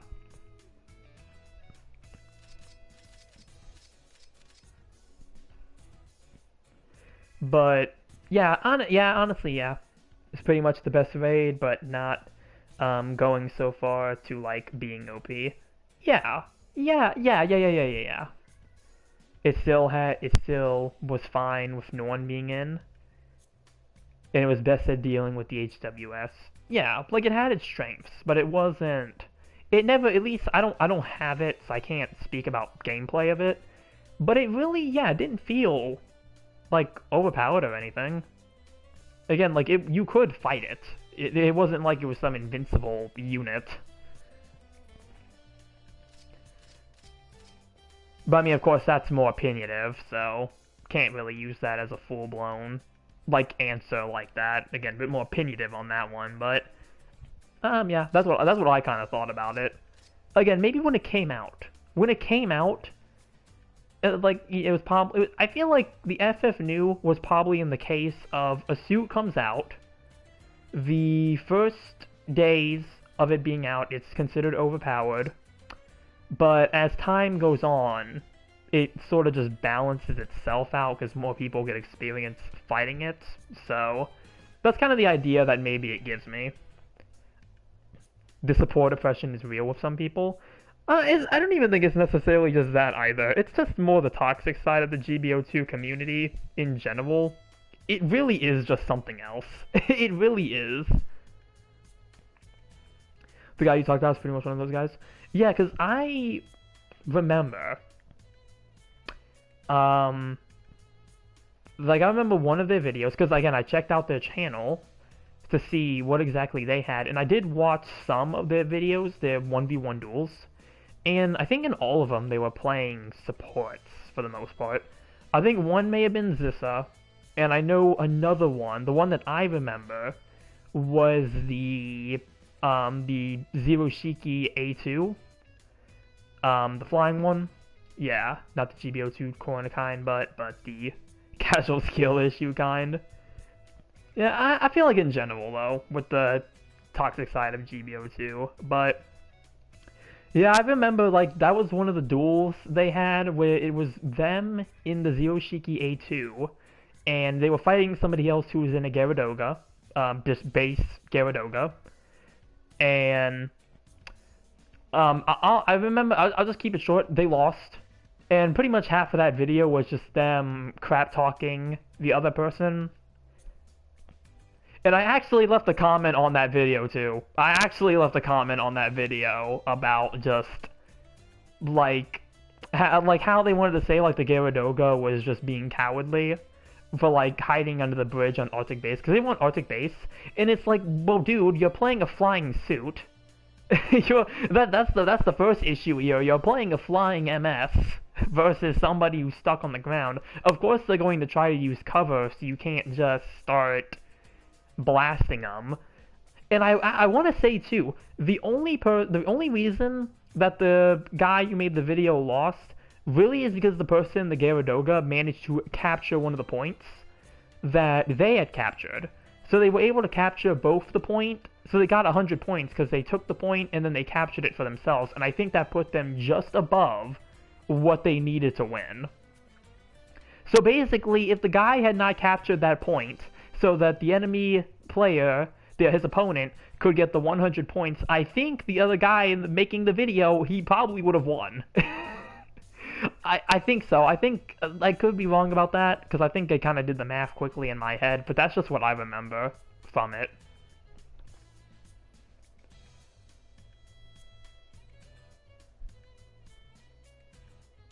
But yeah, that's yeah. Oh, there was another one too. It was how to play Raid, and like it was another short one called How to Play Raid and Not Be Scared. And it was like them going in with like a heavy attack combo with the Bile and custom. The video conveniently ends when they're trapped in the middle of the whole enemy team by themselves. So yeah, I think I left a comment on that one too, saying you missed the part where you get destroyed by the whole enemy team because you just heavy attacked in the middle of everybody with no thrusters remaining. And I didn't even know if they got a kill. They may have gotten like one kill, but I'm like, that's not gonna help you.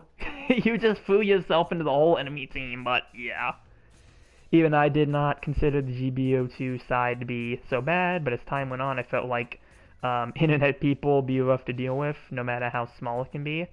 Yeah, well, that's usually... Take it from me, who was an Undertale fan, way ago.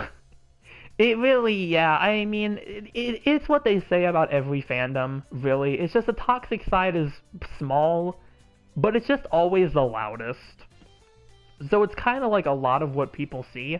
Honestly, with the GBO2 community, I don't think it's necessarily that bad with GBO2. I mean, maybe it's because I kind of limit myself, though. Like, I limit myself to a few YouTubers and some online interaction, and I kind of just leave it at there.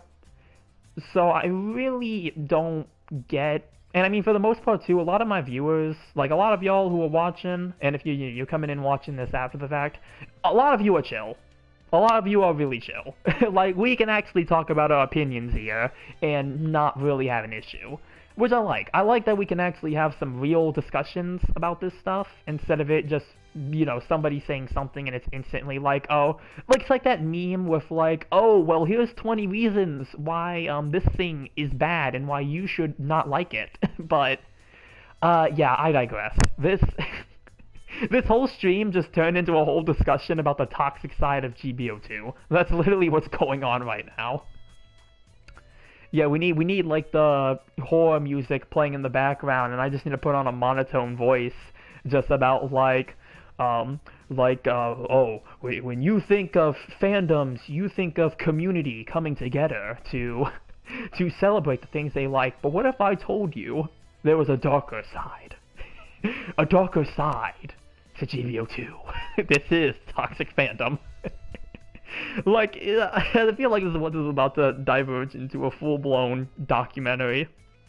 I remember seeing a vid on Reddit about a guy being like, playing Raiders hard, does 20k to a support, and it's of the guy playing badly using a suit that is not good even for space. Oh. Oh, do you remember what suit it was? Because I'm curious. I'm curious. What suit was it? Then getting killed by a suit with the gimmick being high melee damage and good mobility. What? Huh? Huh? Huh? This can't be. I should be only taking 5k for positioning poorly in Getaway. With it, I continue also doing non-stop damage to gens from long range. Raids are so unfair, guys. Guys, raids are unfair. Oh, Heavy Doga in 650 space. I have not played the Heavy Doga in a hot minute. I don't even know if I've used it at 650. Hold on. Have I even used that level of it? Where are you up here? No, I haven't played this one. Why use that in there at all? I mean, I feel like the Gyaradoga Heavy Arms is a decent suit, but mostly at its native cost. Even though I think I played this at 700 and actually did decent with it. But, like, yeah. I don't know if the Gyaradoga Heavy Arms is as good as it used to be. Because I think I remember it being pretty decent. I'd have to play it again, though, to really get an idea of it. It has placed before. Yeah. It probably, yeah. These days, it's a throw. Yeah, I was gonna say, it probably fell off after a while. Let's see, I played it 7 times at 600. How many times have I used the level 1? Yeah, if I ever tried to play this again, I'd probably play it at its native cost just to try it. one time, so I've used the level 2 more than anything else. Which I'm guessing I may have had the level 2 first. That's probably what's going on here.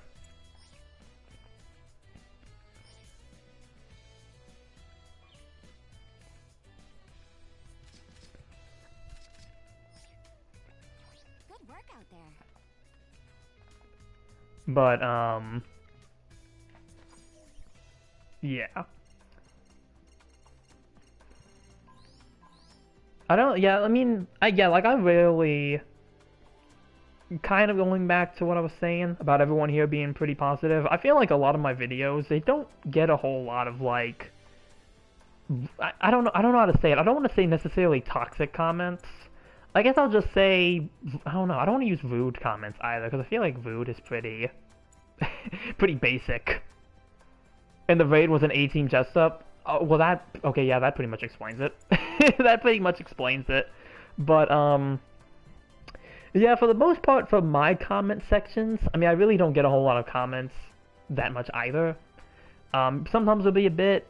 Some of my more recent videos have been doing pretty good on comments, but usually it's a lot of positive stuff. Which, again, I appreciate. I mean, I know there's probably going to be some negativity and some, you know, more negative stuff that comes in occasionally. But yeah, they don't come off as, like, really stupid or negative or even problematic. Yeah, like, I don't get a lot of comments like that.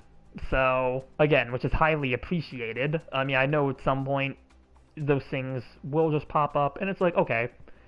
Either I just don't respond to it, or, like, there was one case, too, where somebody, it was with the doll, and I remember I was fighting the video of it, I was fighting a G5, and someone made a comment about saying, like, oh, like, you should have been able to easily take down the G5, and I did point out that it was like, well, this was my first match playing the doll, like, it literally was the first match, and it was like, yeah, it's like, and they did apologize for it, like, if it came off as, like, rude, which, again, was appreciated. I don't think that was their intention. I think they were just trying to, like, point out something, I guess, being a general, being able to take down a raid, but, like I said, it was the first match on Duel, so really didn't think too much about it, because I did make another video on it later on, where I think I did a lot better in it, so, you know, I really didn't mind that one. It's not like, again, the other comment with the X username,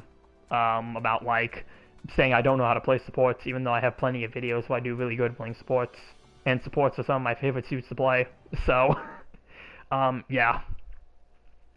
Only guy I find being negative here can be Sev, and I don't know if he even counts, since he shows up in any stream. Yeah, I haven't seen Sev on stream, or even commenting in a while, so I do hope they're alright. Because, I mean, I haven't seen a lot of activity from them in the more recent times. I feel like I don't know, I feel like it's kind of a personal thing too, because I feel like ever since I shut down their argument about not liking the Pixie, when it was the first comment about it was first off it's the Pixie, I feel like after that is when I feel like we really didn't see him on stream. Oh, I mean, seen stuff on stream on other channels. So yeah, I don't know, I don't know if I accidentally chased him off with my comment there about the whole, like, shutting down the whole Pixie argument. I don't know, but maybe they're on other videos. I guess that means they are doing alright. Alright then.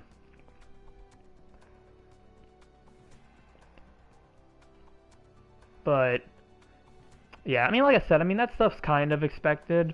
I mean, I feel like even before I started doing GBO2 YouTube stuff, I kind of heard some about it. And again, I mean, Undertale fan. Undertale fan. I mean, I'm kind of familiar with fandoms having their more toxic side, so not really too much of a surprise there. Last time on stream was the recent goof. Oh, okay, so with, like, what, the stream that I did on the goof? I assume, yeah, Makuve's goof. Unless you're talking about someone else's stream that you may have saw him in. Okay. Yeah, I mean, I don't know. Yep, Makuve goof. Still was a good suit, by the way. But,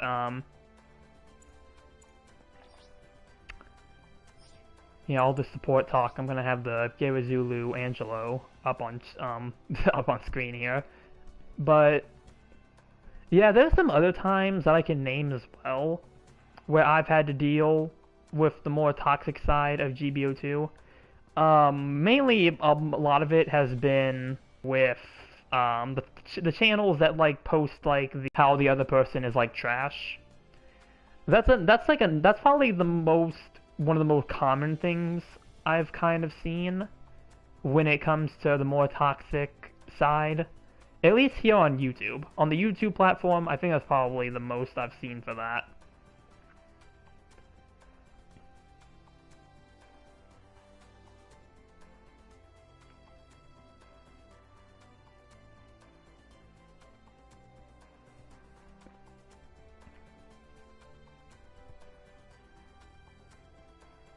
The 1v1s are so irrelevant too. Hello, Vin! Don't know if I've seen you on stream before either, so welcome, welcome. Yeah.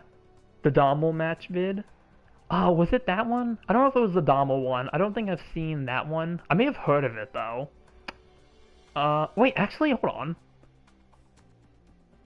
I might know which one you're talking about. Maybe. I might know which one you're talking about. But yeah, like, the whole 1v1 thing, it's certainly cool if you want to maybe have it with some friends and be like, hey, here's just some 1v1s we had, we're just showing off our, our skills here. But like, yeah, that guy was for how I often seen. Really having the support victim complex once more from one of Rob's vids. I've been here a couple times. I usually watch Dongo streams, and I think we played a match together. Oh, nice. All right, well, welcome back then, Rin. Glad to have you return here. Yeah, really at this point in the stream, we are just kind of chatting because I did some duel matches earlier, and it's been kind of laggy, so didn't want to risk it too much that it leads to a disconnection of any kind. So, yeah, really just kind of chatting here. So, sit back, relax, maybe get a snack. Just hearing some conversation. But, let me bring up the experience that I had, because there was this one time, and it has been on my mind for the longest time. I wasn't sure if I wanted to talk about it. I'm not even necessarily sure if I want to talk about it now, because it's kind of happened a while ago. So I'll just kind of keep it brief. It's just the fox and dolphin chillin'. Let me keep it brief here. So basically, the thing with those types of videos that are really more like that 1v1 style or more like trying to fight a specific person, those videos are just cesspools of negativity, and it's both in the video itself and in the comments. And the only reason that this situation that I'm mentioning got so bad is because the person who made the video didn't give any context about how the other person was toxic, and then got mad at everybody else for wanting to ask for context. So, yeah. You can see how this just leads to a whole situation where it's just it's a snowball effect. It's a snowball effect where everybody is just up at arms because of just some random video. I don't know if I want to go into full detail about it. I'm not too sure, not too certain. Because again, it is something that still is kind of on my mind.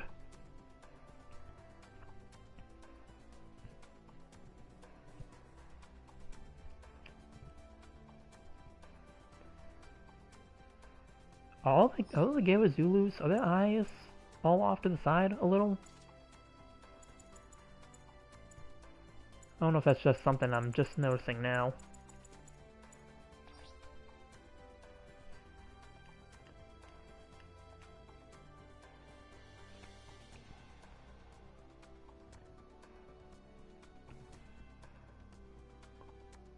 Huh, maybe they are all off to the side a little. But, yeah. I feel like that situation that I'm mentioning, that's probably the most intense. I'd say I'd probably have had to deal with the toxic side of GBO2. That's probably the most intense experience that I can name personally.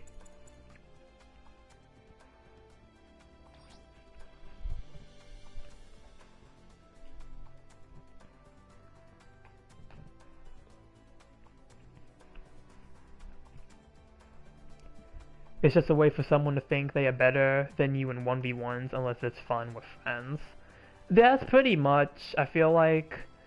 And what I think is interesting about that too is that this person was gloating how good they are at the game, but yet, I think there was another comment somewhere that they made with somebody else saying that they don't actually play regular matches that much. And, okay, I don't know if this is going to be some major hot take. I feel like it's not going to be one.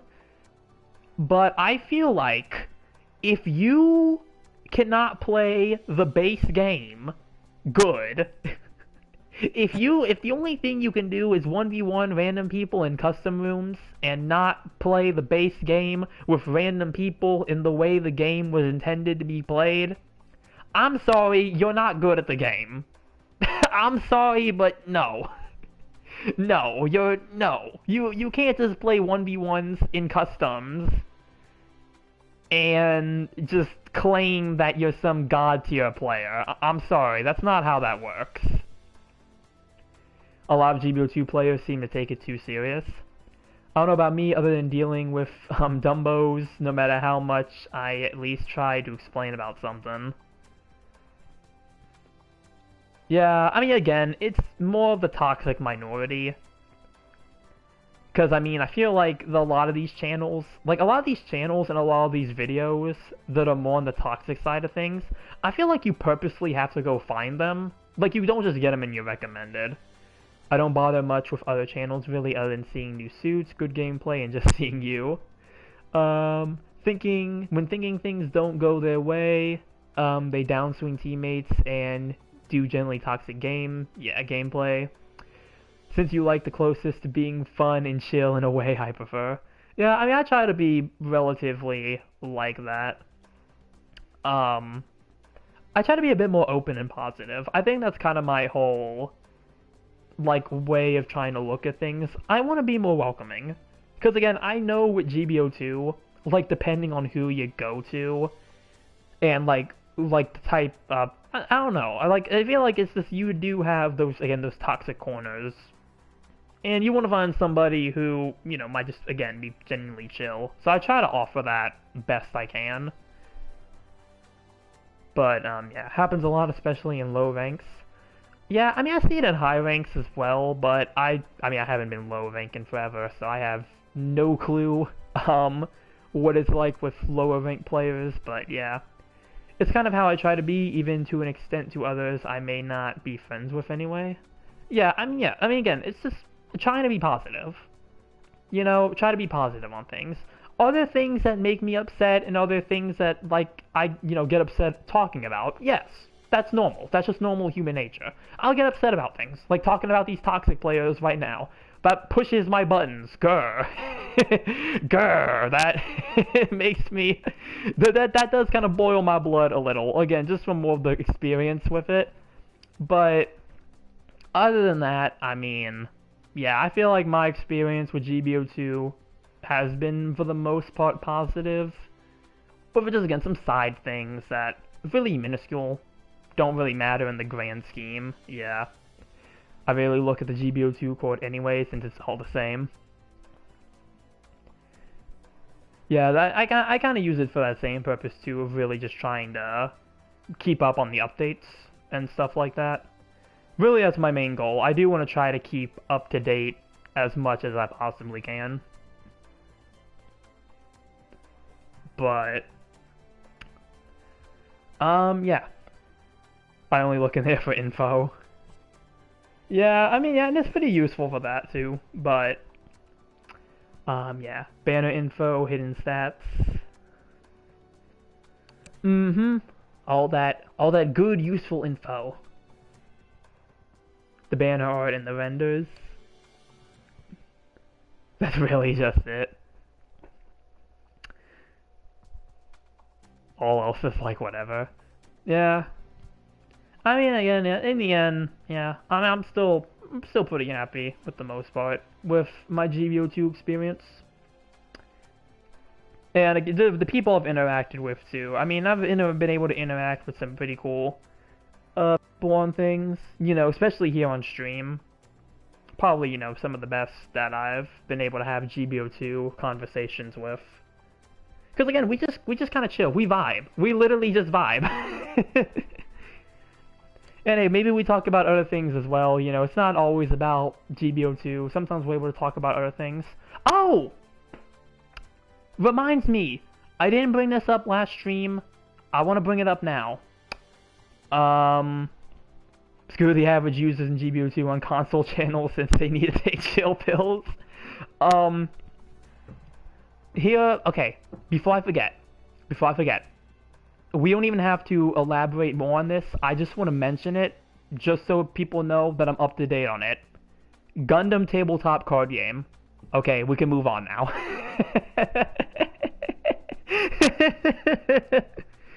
Not sounds like they have a cactus all the time. Yeah, but yeah, GBO2, not GBO2. Oh man, GBO2 card game would be actually pretty interesting though. But yeah, Gundam tabletop card game. That's it. I don't think there's a whole lot of information really on it yet, so I can't comment too much for it. But I don't know. I probably won't play the game, but I probably will try to buy the cards if I can find them, because I'm always hyped for some Gundam cards. I'll take them. But yeah, I just thought I'd briefly mention that. Reminds me of that reminds me of Dragon Ball Heroes ended recently. I think I've heard about Dragon Ball Heroes, but I don't think I've heard too much else about it.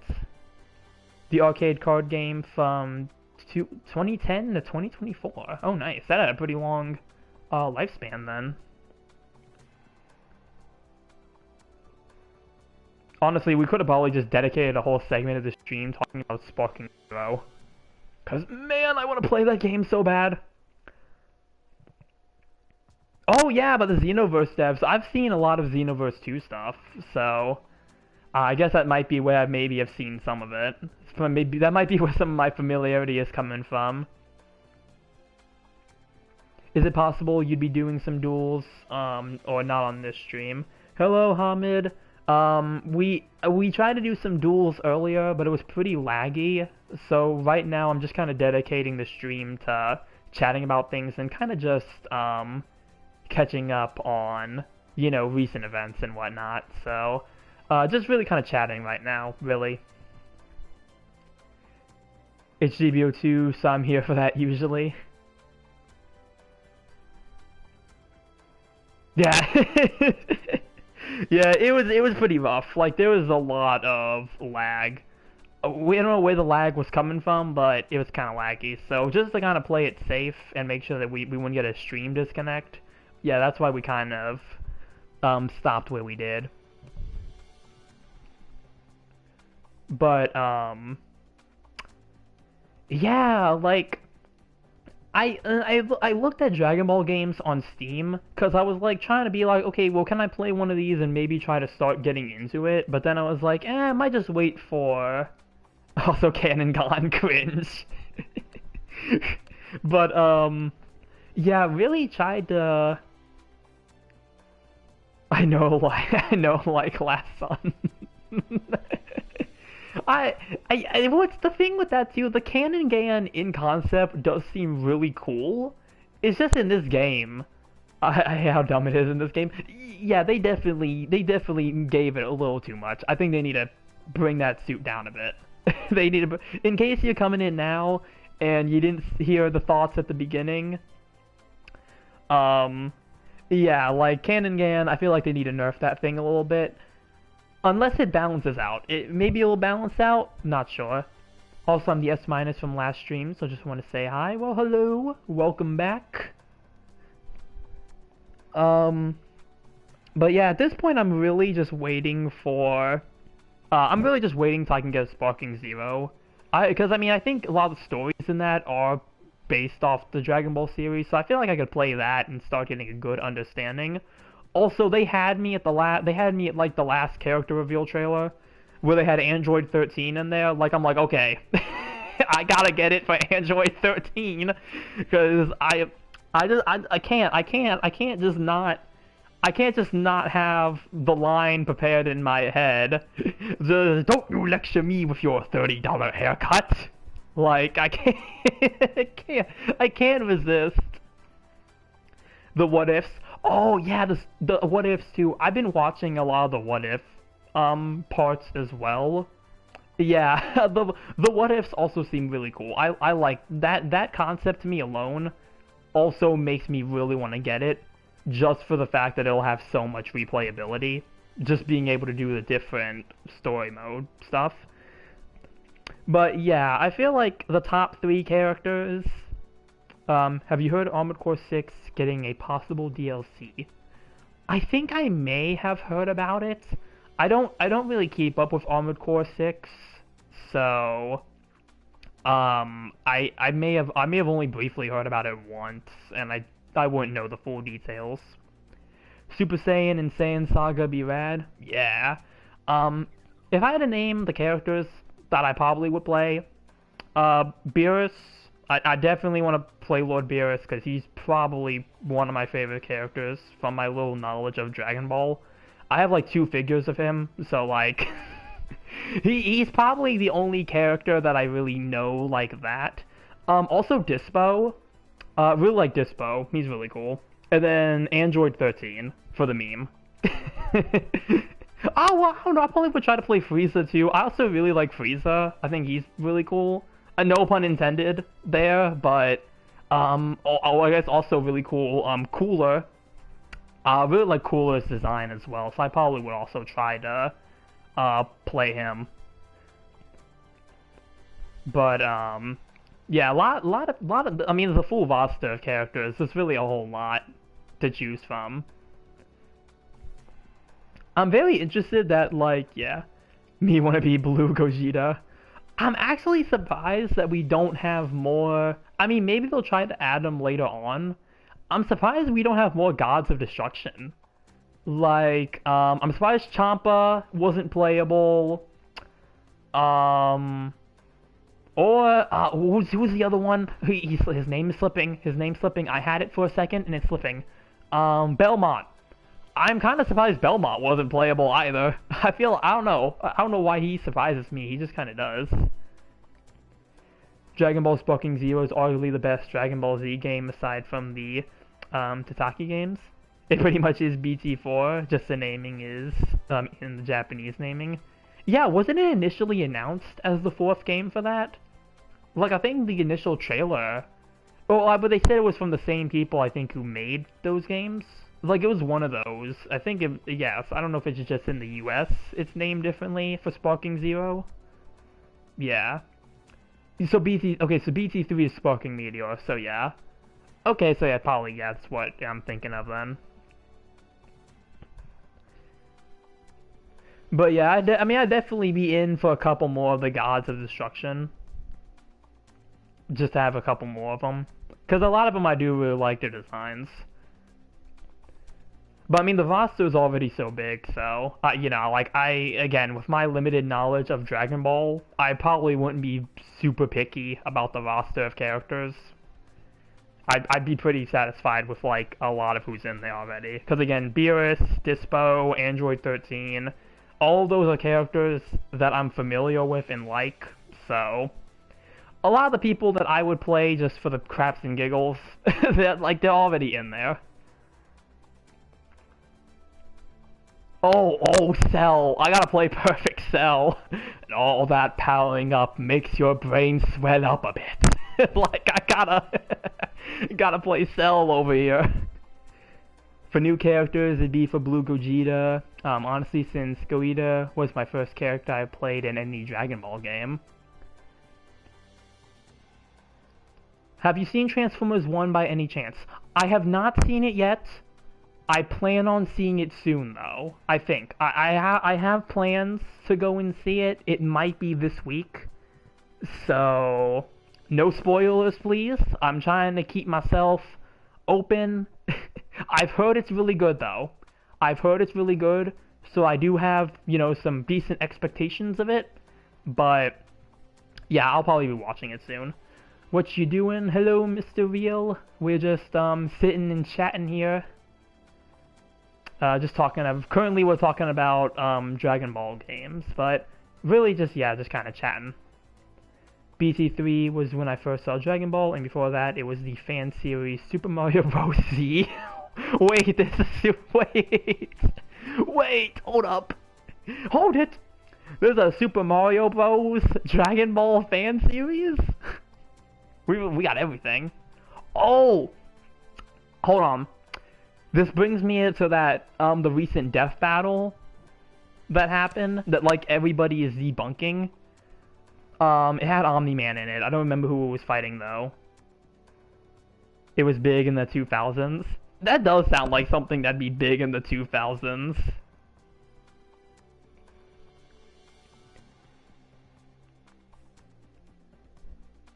Sprite animated show? What was that? What was the death battle? Bardock! Yes, it was the Bardock one. Yeah, that one. Where Omni-Man won, and like everybody now is just coming out to debunk it.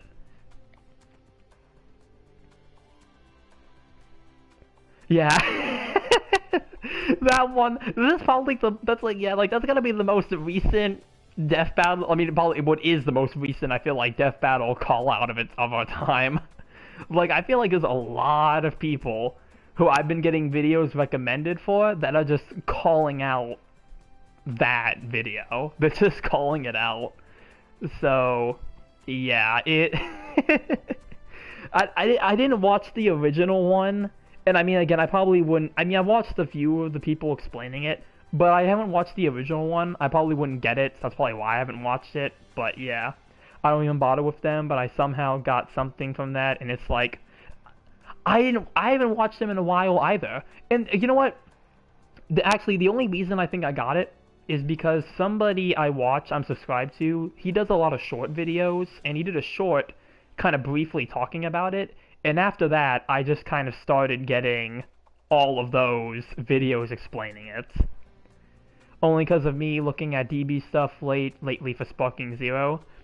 Bardock is on par with King Vegeta, who blew up 3 planets. Omni-Man needed 2 others. Yeah, like, that was one of the explanations. He needed 2 other people to blow up a planet, and they all had to hit the planet at the same time, or else they would all literally die. I think that was, like, an explanation for it. So, like, yeah.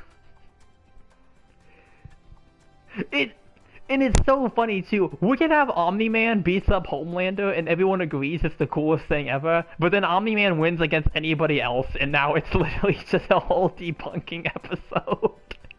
Oh, yeah, it's interesting. It is interesting, though. It was interesting. Like, I'm not gonna do super deep research into it, but from what I've seen, it was pretty interesting. It was pretty interesting to see people debunking it. Is this season 2 stuff? Because I was too lazy about not seeing it yet. I think it was actually from the comic where this happened, because I don't think anybody ever showed clips of this event happening. I think it's something that happened in the comics. In conclusion, Bardock might literally one-shot him. Well, yeah, I'll give Death Battle this, and this is something from another video I saw. I think it was talking about Frieza versus Megatron. You know, in the end of the day, with Death Battle, I mean, they do have to put on a spectacle. They have to make it interesting. So of course they're going to have, some action. They're going to try to, draw it out. To, just have the full fight, have everybody use, like, their powers and whatnot. It's understandable. They're trying to make it entertaining. Death Battle Princess Saiyans. Oh man, they must be being run by Frieza over here. They're being run by Frieza over here, the Saiyan monkeys. Oh no! IDW Megatron might be different from Free. Yeah, like I don't know, but like yeah, we have Frieza over here who's running Death Battle. It seems like I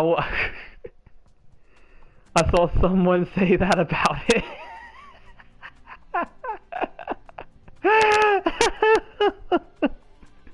Oh man,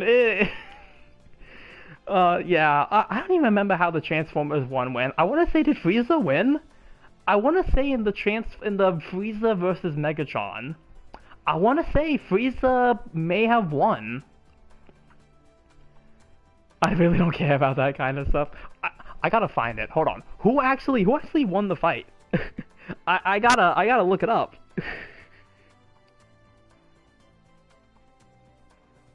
Frieza versus Megatron. Like I need to know.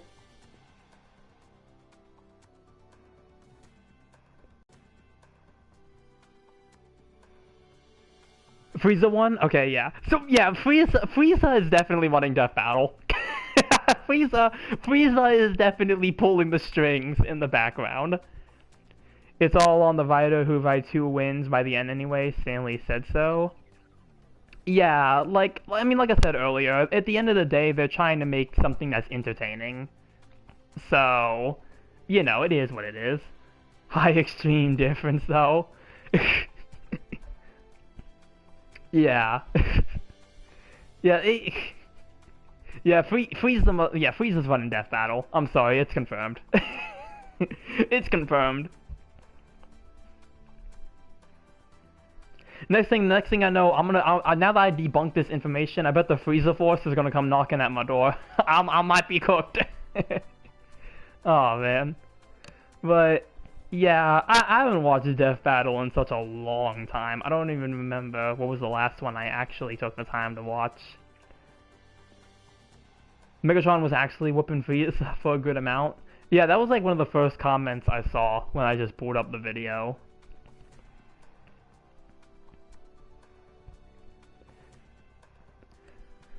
But yeah, I mean, I don't know. I mean, like I said, my limited knowledge on Dragon Ball, I don't think I'd really know who would win this fight. I mean, I know more about Transformers than I do Dragon Ball, so I can probably speak a bit more on Megatron's base abilities, but like, with Frieza over here, I mean, I don't know, I feel like Frieza's been thrown over. I think even in like, the Tournament of Power, Megatron, but I got another goofy one. Space Godzilla versus Omni-Man. Oh man. I've seen some clips from the Tournament of Power. That part of Dragon Ball. Because that part's really interesting to me. I mean, again, Dispo's in it, so. But I was watching the Dispo fight with Frieza versus Dispo. And, like, I mean, you know, Gohan had to step in just so they could secure the win, really. Like, Frieza couldn't do it on his own. So, I don't know. I mean, even when Frieza went golden, I'm go golden. Cold this to play. Yeah.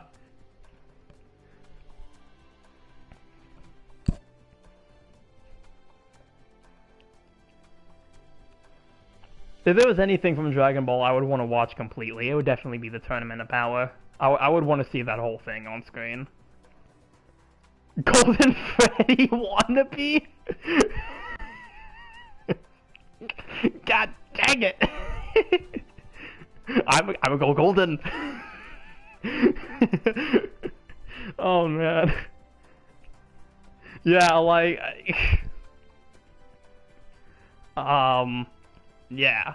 Had to go golden just to try to beat Dispo, and again, I mean, didn't even work. The battle only ended because Gohan had to grab Dispo and allow both him and Dispo to be shot by one of Frieza's lasers to knock them both off the arena. So, yeah. To be fair, B Frieza technically didn't get a fair against UI and UE.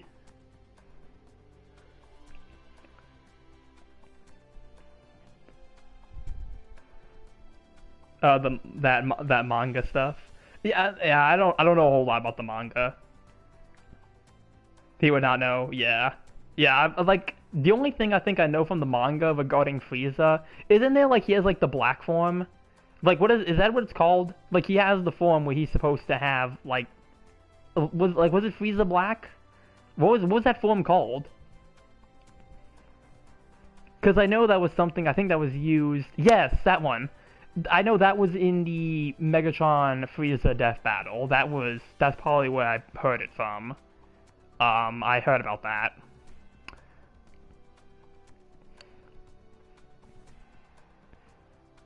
Um, yeah, I mean, again, the only character from Dragon Ball I can confidently maybe talk about is Beerus, and that's only because I watched a whole video about how Beerus's power scaling is inconsistent.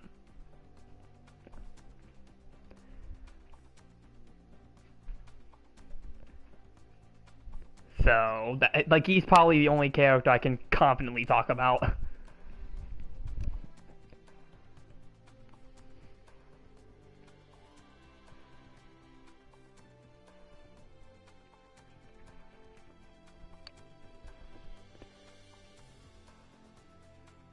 But, actually, another thing that kind of interests me too, I don't know if anybody can answer this for me. What's the whole deal with, Beerus is underrated? Is he actually underrated? I feel like he'd be a pretty popular character.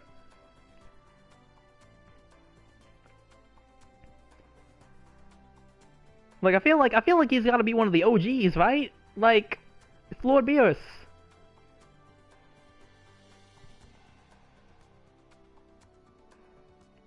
But the question I was gonna have: can somebody answer for me, or can someone explain to me the whole thing with Cooler not being canon? Because I've always been very interested in that. I like. Because I mean, like, Cooler is one of those characters I'm only familiar with because I saw his Dragon Star figure on like a GameStop shelf, and I thought he looked cool. I didn't get the figure or anything, but like, I just remember seeing him, and I'm like, oh, that guy looks pretty cool. I wonder who he is.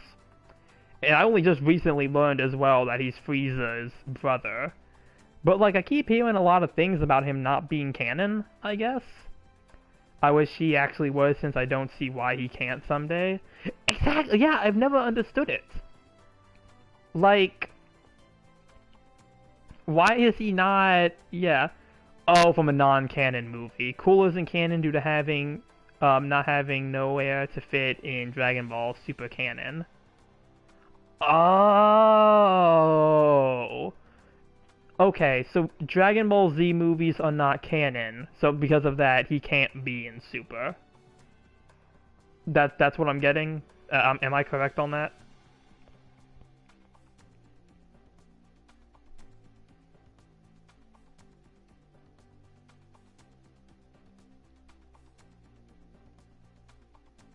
Battle of Gods and Resurrection F are though. Oh, okay. Weird. Yeah. Yeah, that's why I thought Sparking Zero was really cool, because I know one of the what if scenarios, which were Dragon Ball movies. Okay. Characters like Broly get a chance. Wow, I feel like, well, I don't know. I feel like Broly, I feel like Broly has, like, popularity. Like, I know a lot of people want Cooler to be canon, but I feel like I've always heard more people talk about Broly than Cooler.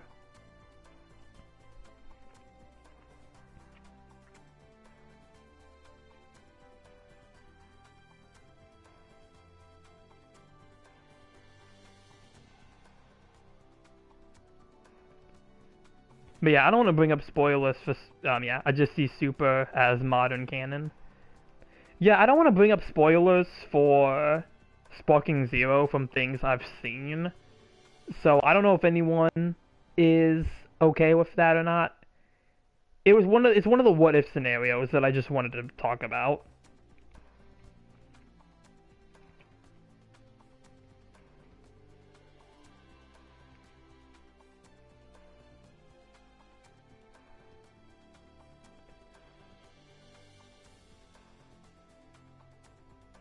what do you think of Dragon Ball Super Broly versus Omni-Man? Is that a real? Is this a real death battle, or is it like?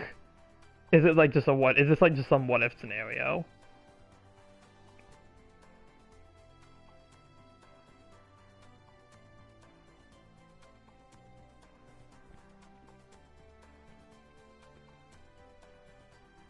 Oh no, it is. Oh no, it's Bardock. Oh, okay, so yeah, okay, so it's a what if.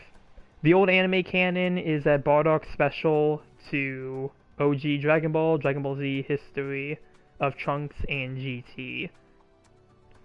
Okay, so to go back to what you were saying, Hamid.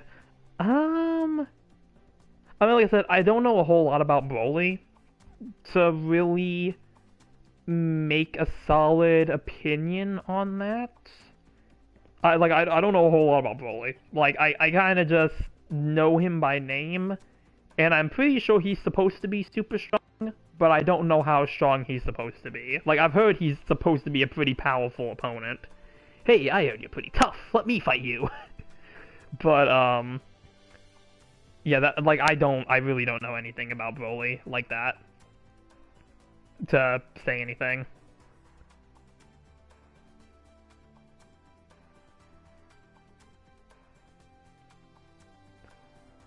So sorry if I can't answer that question. Again, limited Dragon Ball knowledge. Broly kept up with the God form somehow.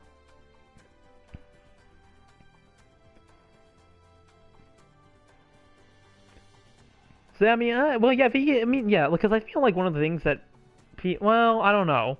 That was one of the things debunked in the death battle with Omni-Man and Bardock was Omni-Man's speed. So I feel like if he can outpace Omni-Man, I feel like he should be good.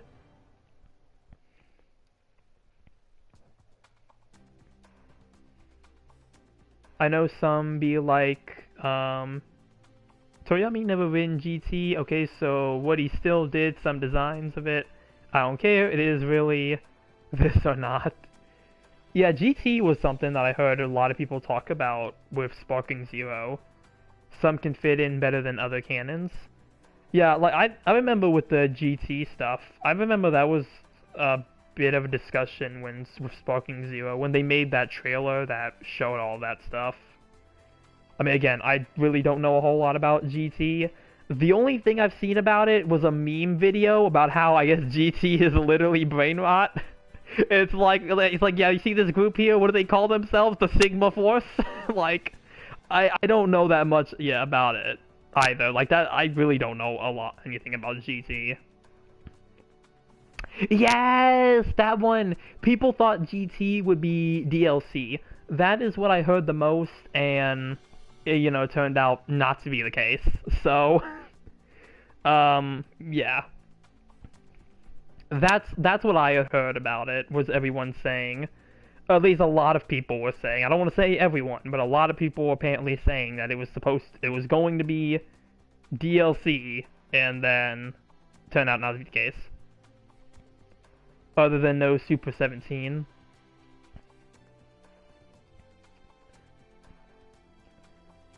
Which is odd, but whatever.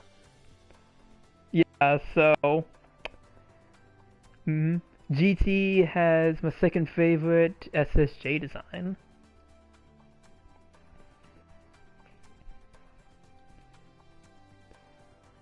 Yeah, watch. I'm gonna play Sparking Zero. The day I play Sparking Zero, I'm gonna come back on stream and then act like I know everything about Dragon Ball.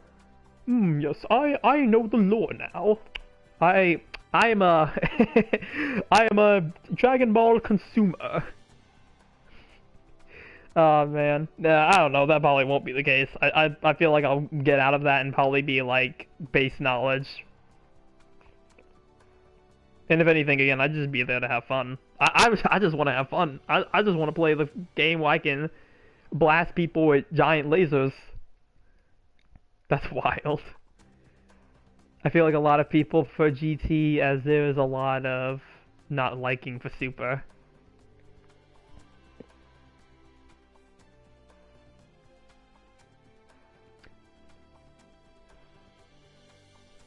Yeah, I don't know. I really need to try to give Dragon Ball a chance one of these days if I can find like a place to watch it where I can actually like catch up on it. But I got like a bunch of other shows that I need to catch up on as well.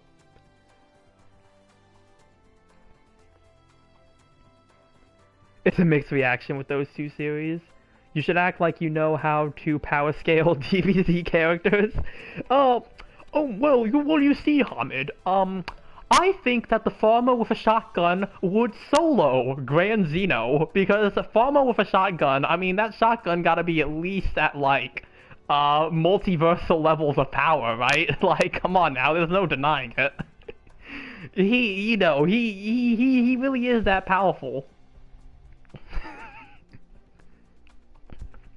But I tell you, farmer with a shotgun can one-shot Grand Zeno. It would be no effort whatsoever. The blast would just be too powerful. I have the numbers to prove it. I totally didn't just tap random things into a calculator. I can totally prove it, guys. Oh man. Bang, you're dead. No big surprise. He one-shots Goku and Vegeta. Yeah, that literally just needs to be the ultimate what-if scenario for Sparking Zero. What if Farmer with a shotgun just defeated everybody? Farmer with a shotgun in the Tournament of Power. He's thinking one-shots Jiren. he one-shots the whole Pride Troopers in like one go. He takes out the other gods of destruction with him. Like, he will literally just be a force of nature. Gears of Triumph power scaling win. Oh no. But yeah, no weapon allowed. Well. Oh, now he is called Farmer with a shotgun, so by that extent, the shotgun is basically a part of him, so it really isn't a weapon, so I think it's completely allowed. It is in his name, so it has to be a part of him. So by that extent, he would not. A guy shotgun from hands. Hameka! Pan straight up one shots Jiren. Fair enough. Yeah, like, just straight up just starts one-shotting people. Thinking...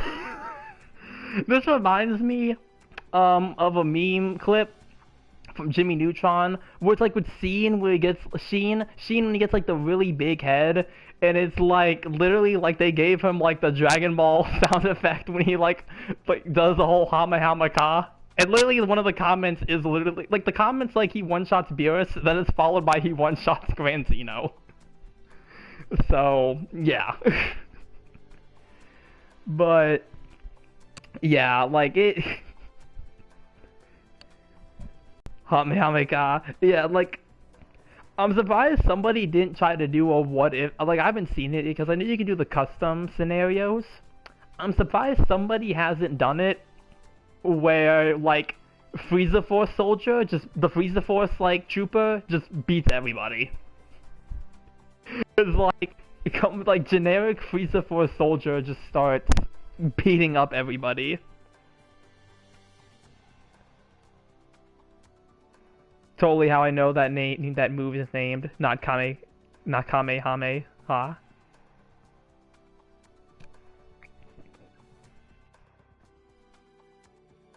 But, yeah. I want to see more of those custom scenarios for Dragon Ball Sparking Zero. That's probably been one of the things I've been most interested in. I want to see what people come up with.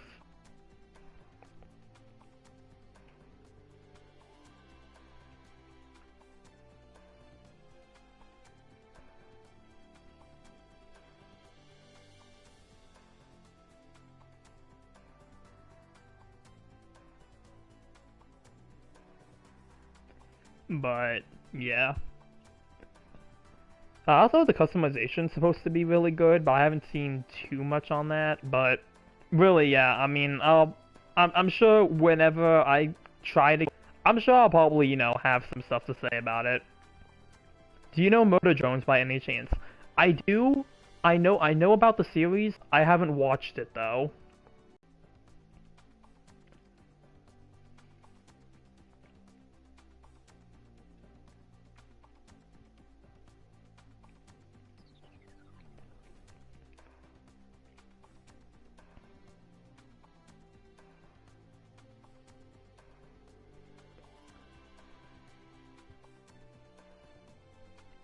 I don't think I've heard. I think I've heard it's good from the few things that I've heard about it. But yeah, like I said, don't know too much about it.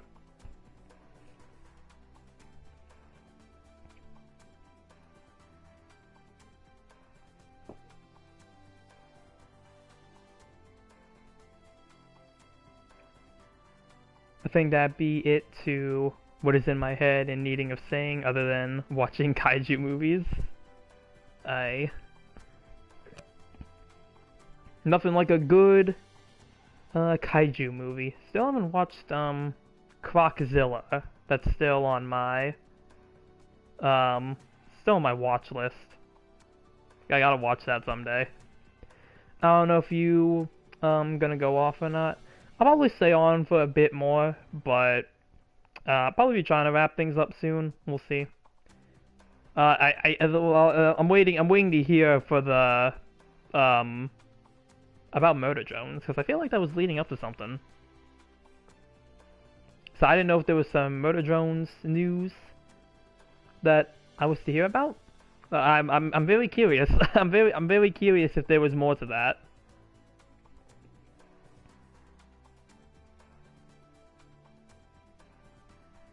Though I actually haven't been watching too much. I guess YouTube shows. That's probably the best way I can describe them. I have not been watching too many of those, honestly. Like, I haven't seen Motor Drones. I've only seen the first episode of Amazing Digital Circus, and I've seen parts of the second episode. I never watched Hazbin Hotel. The one that I'm probably the most caught up on, probably Hell of a Boss. Even though I feel like that series also kind of died off for me, but I still watch it. So really just waiting for a new episode to come out. I think, did one just come out? I don't think one just came out. I think it was a short. There was a short that came out. So, really kind of staying up on that. I think the last thing that really came out was the short. Yeah, it was the short. The Chupacabras.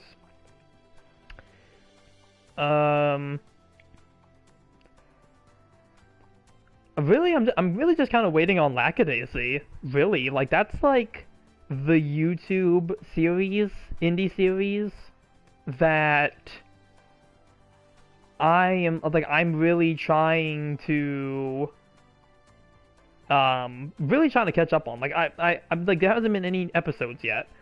So I'm still trying to get that.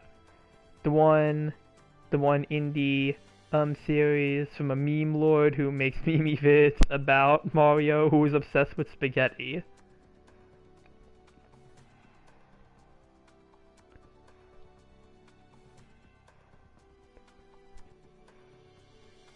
But yeah, really just waiting for I'm waiting for Lackadaisy to pick up, cause like it's been a hot minute since the I mean it really has been a while since the pilot. There's been a few shorts. And other than that, it really has just been waiting for episode 1. SMG4 anyway with that indie studio. Yeah. I don't think I've even watched too much SMG4. Probably one video I remember. But I was very interested too when I heard that I think he was the one who had like the glitch productions. But yeah. to even make those motor drones. Yeah, that and yeah. But yeah, really, really just waiting for Lackadaisy to pick up. That's really just kind of what I'm waiting for at this point. I could go on a whole tangent about Hell of a Boss and about how it kind of fell off for me, but I don't think we're interested in that. I don't think we're all interested in that. I think the recent short was really good though. I really like the most recent short. I think the Chupacabra one pretty cool. It had some lore stuff in it too, so yeah. And the Amazing Digital Circus, which pop off so high. Yeah, I mean, it's still going really strong. Like, I know the third episode just dropped in terms of attention. Yeah, third episode just dropped, and it's also been really popular. Even stores now, like Hot Topic has Amazing Digital Circus merchandise. So, like, it's really blowing up, which is good for them. It's honestly is. It's good for them. That, you know, the things are so... that it is being as successful as it is.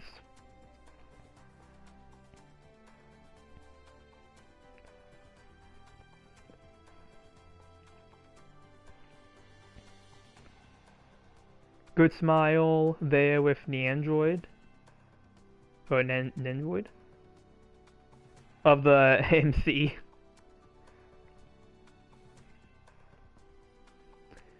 But, yeah, I don't know. I haven't really been watching a whole lot of series in general. There's only been, like, one series that I'm trying to catch up on, and that's Snowpiercer. Snowpiercer is, I think, the only series right now that I am trying to catch up on and just watch the whole thing. I'm still on season 1. I gotta finish watching that. But other than that, yeah, I really haven't been watching anything else.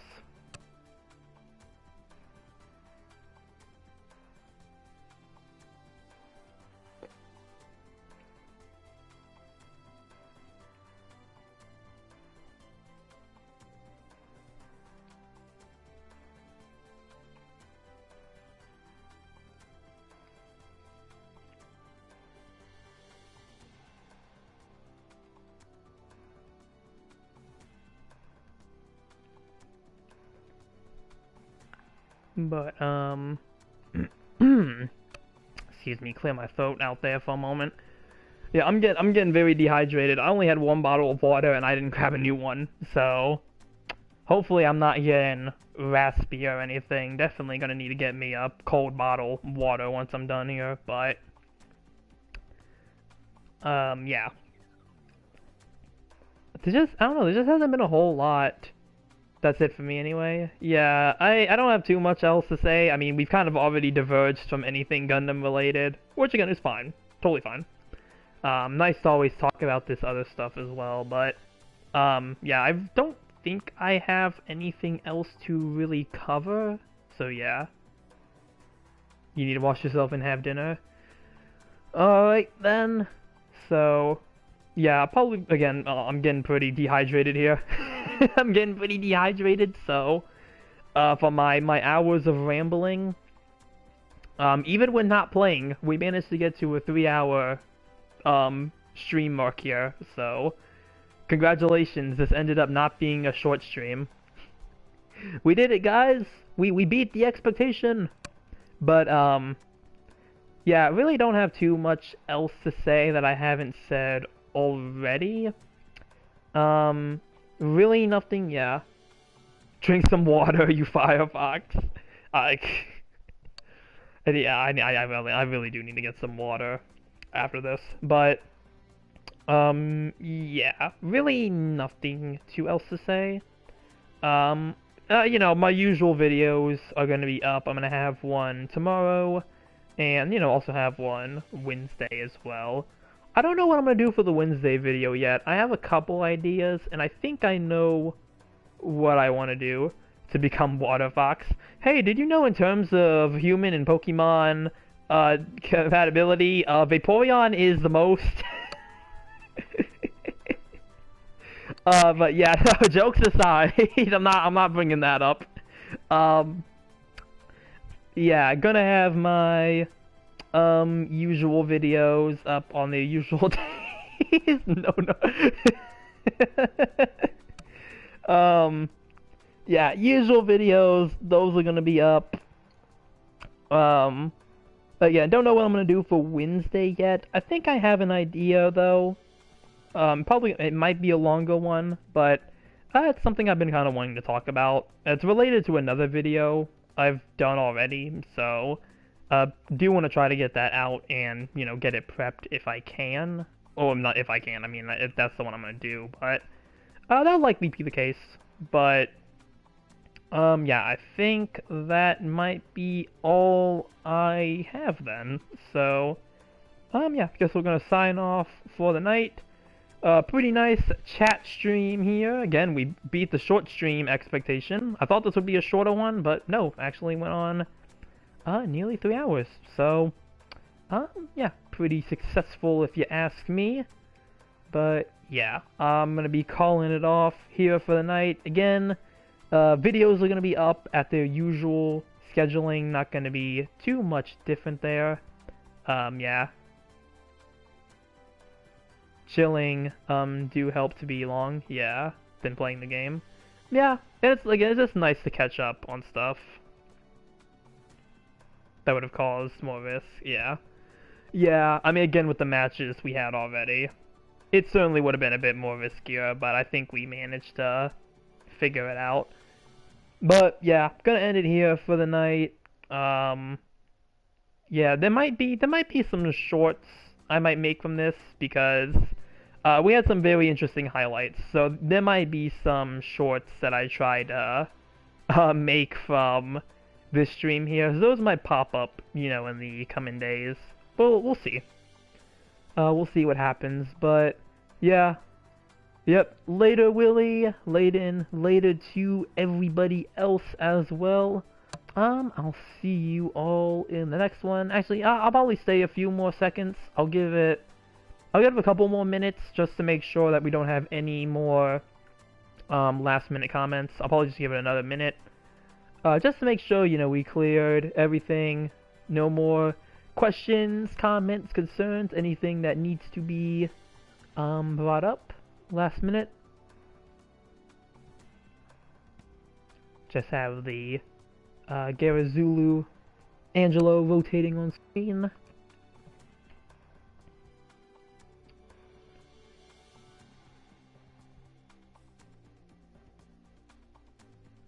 So, yeah, don't look like we have anything else coming in, so, yep, that's gonna be the end of the stream for tonight, and with that, I will see you all in the next one.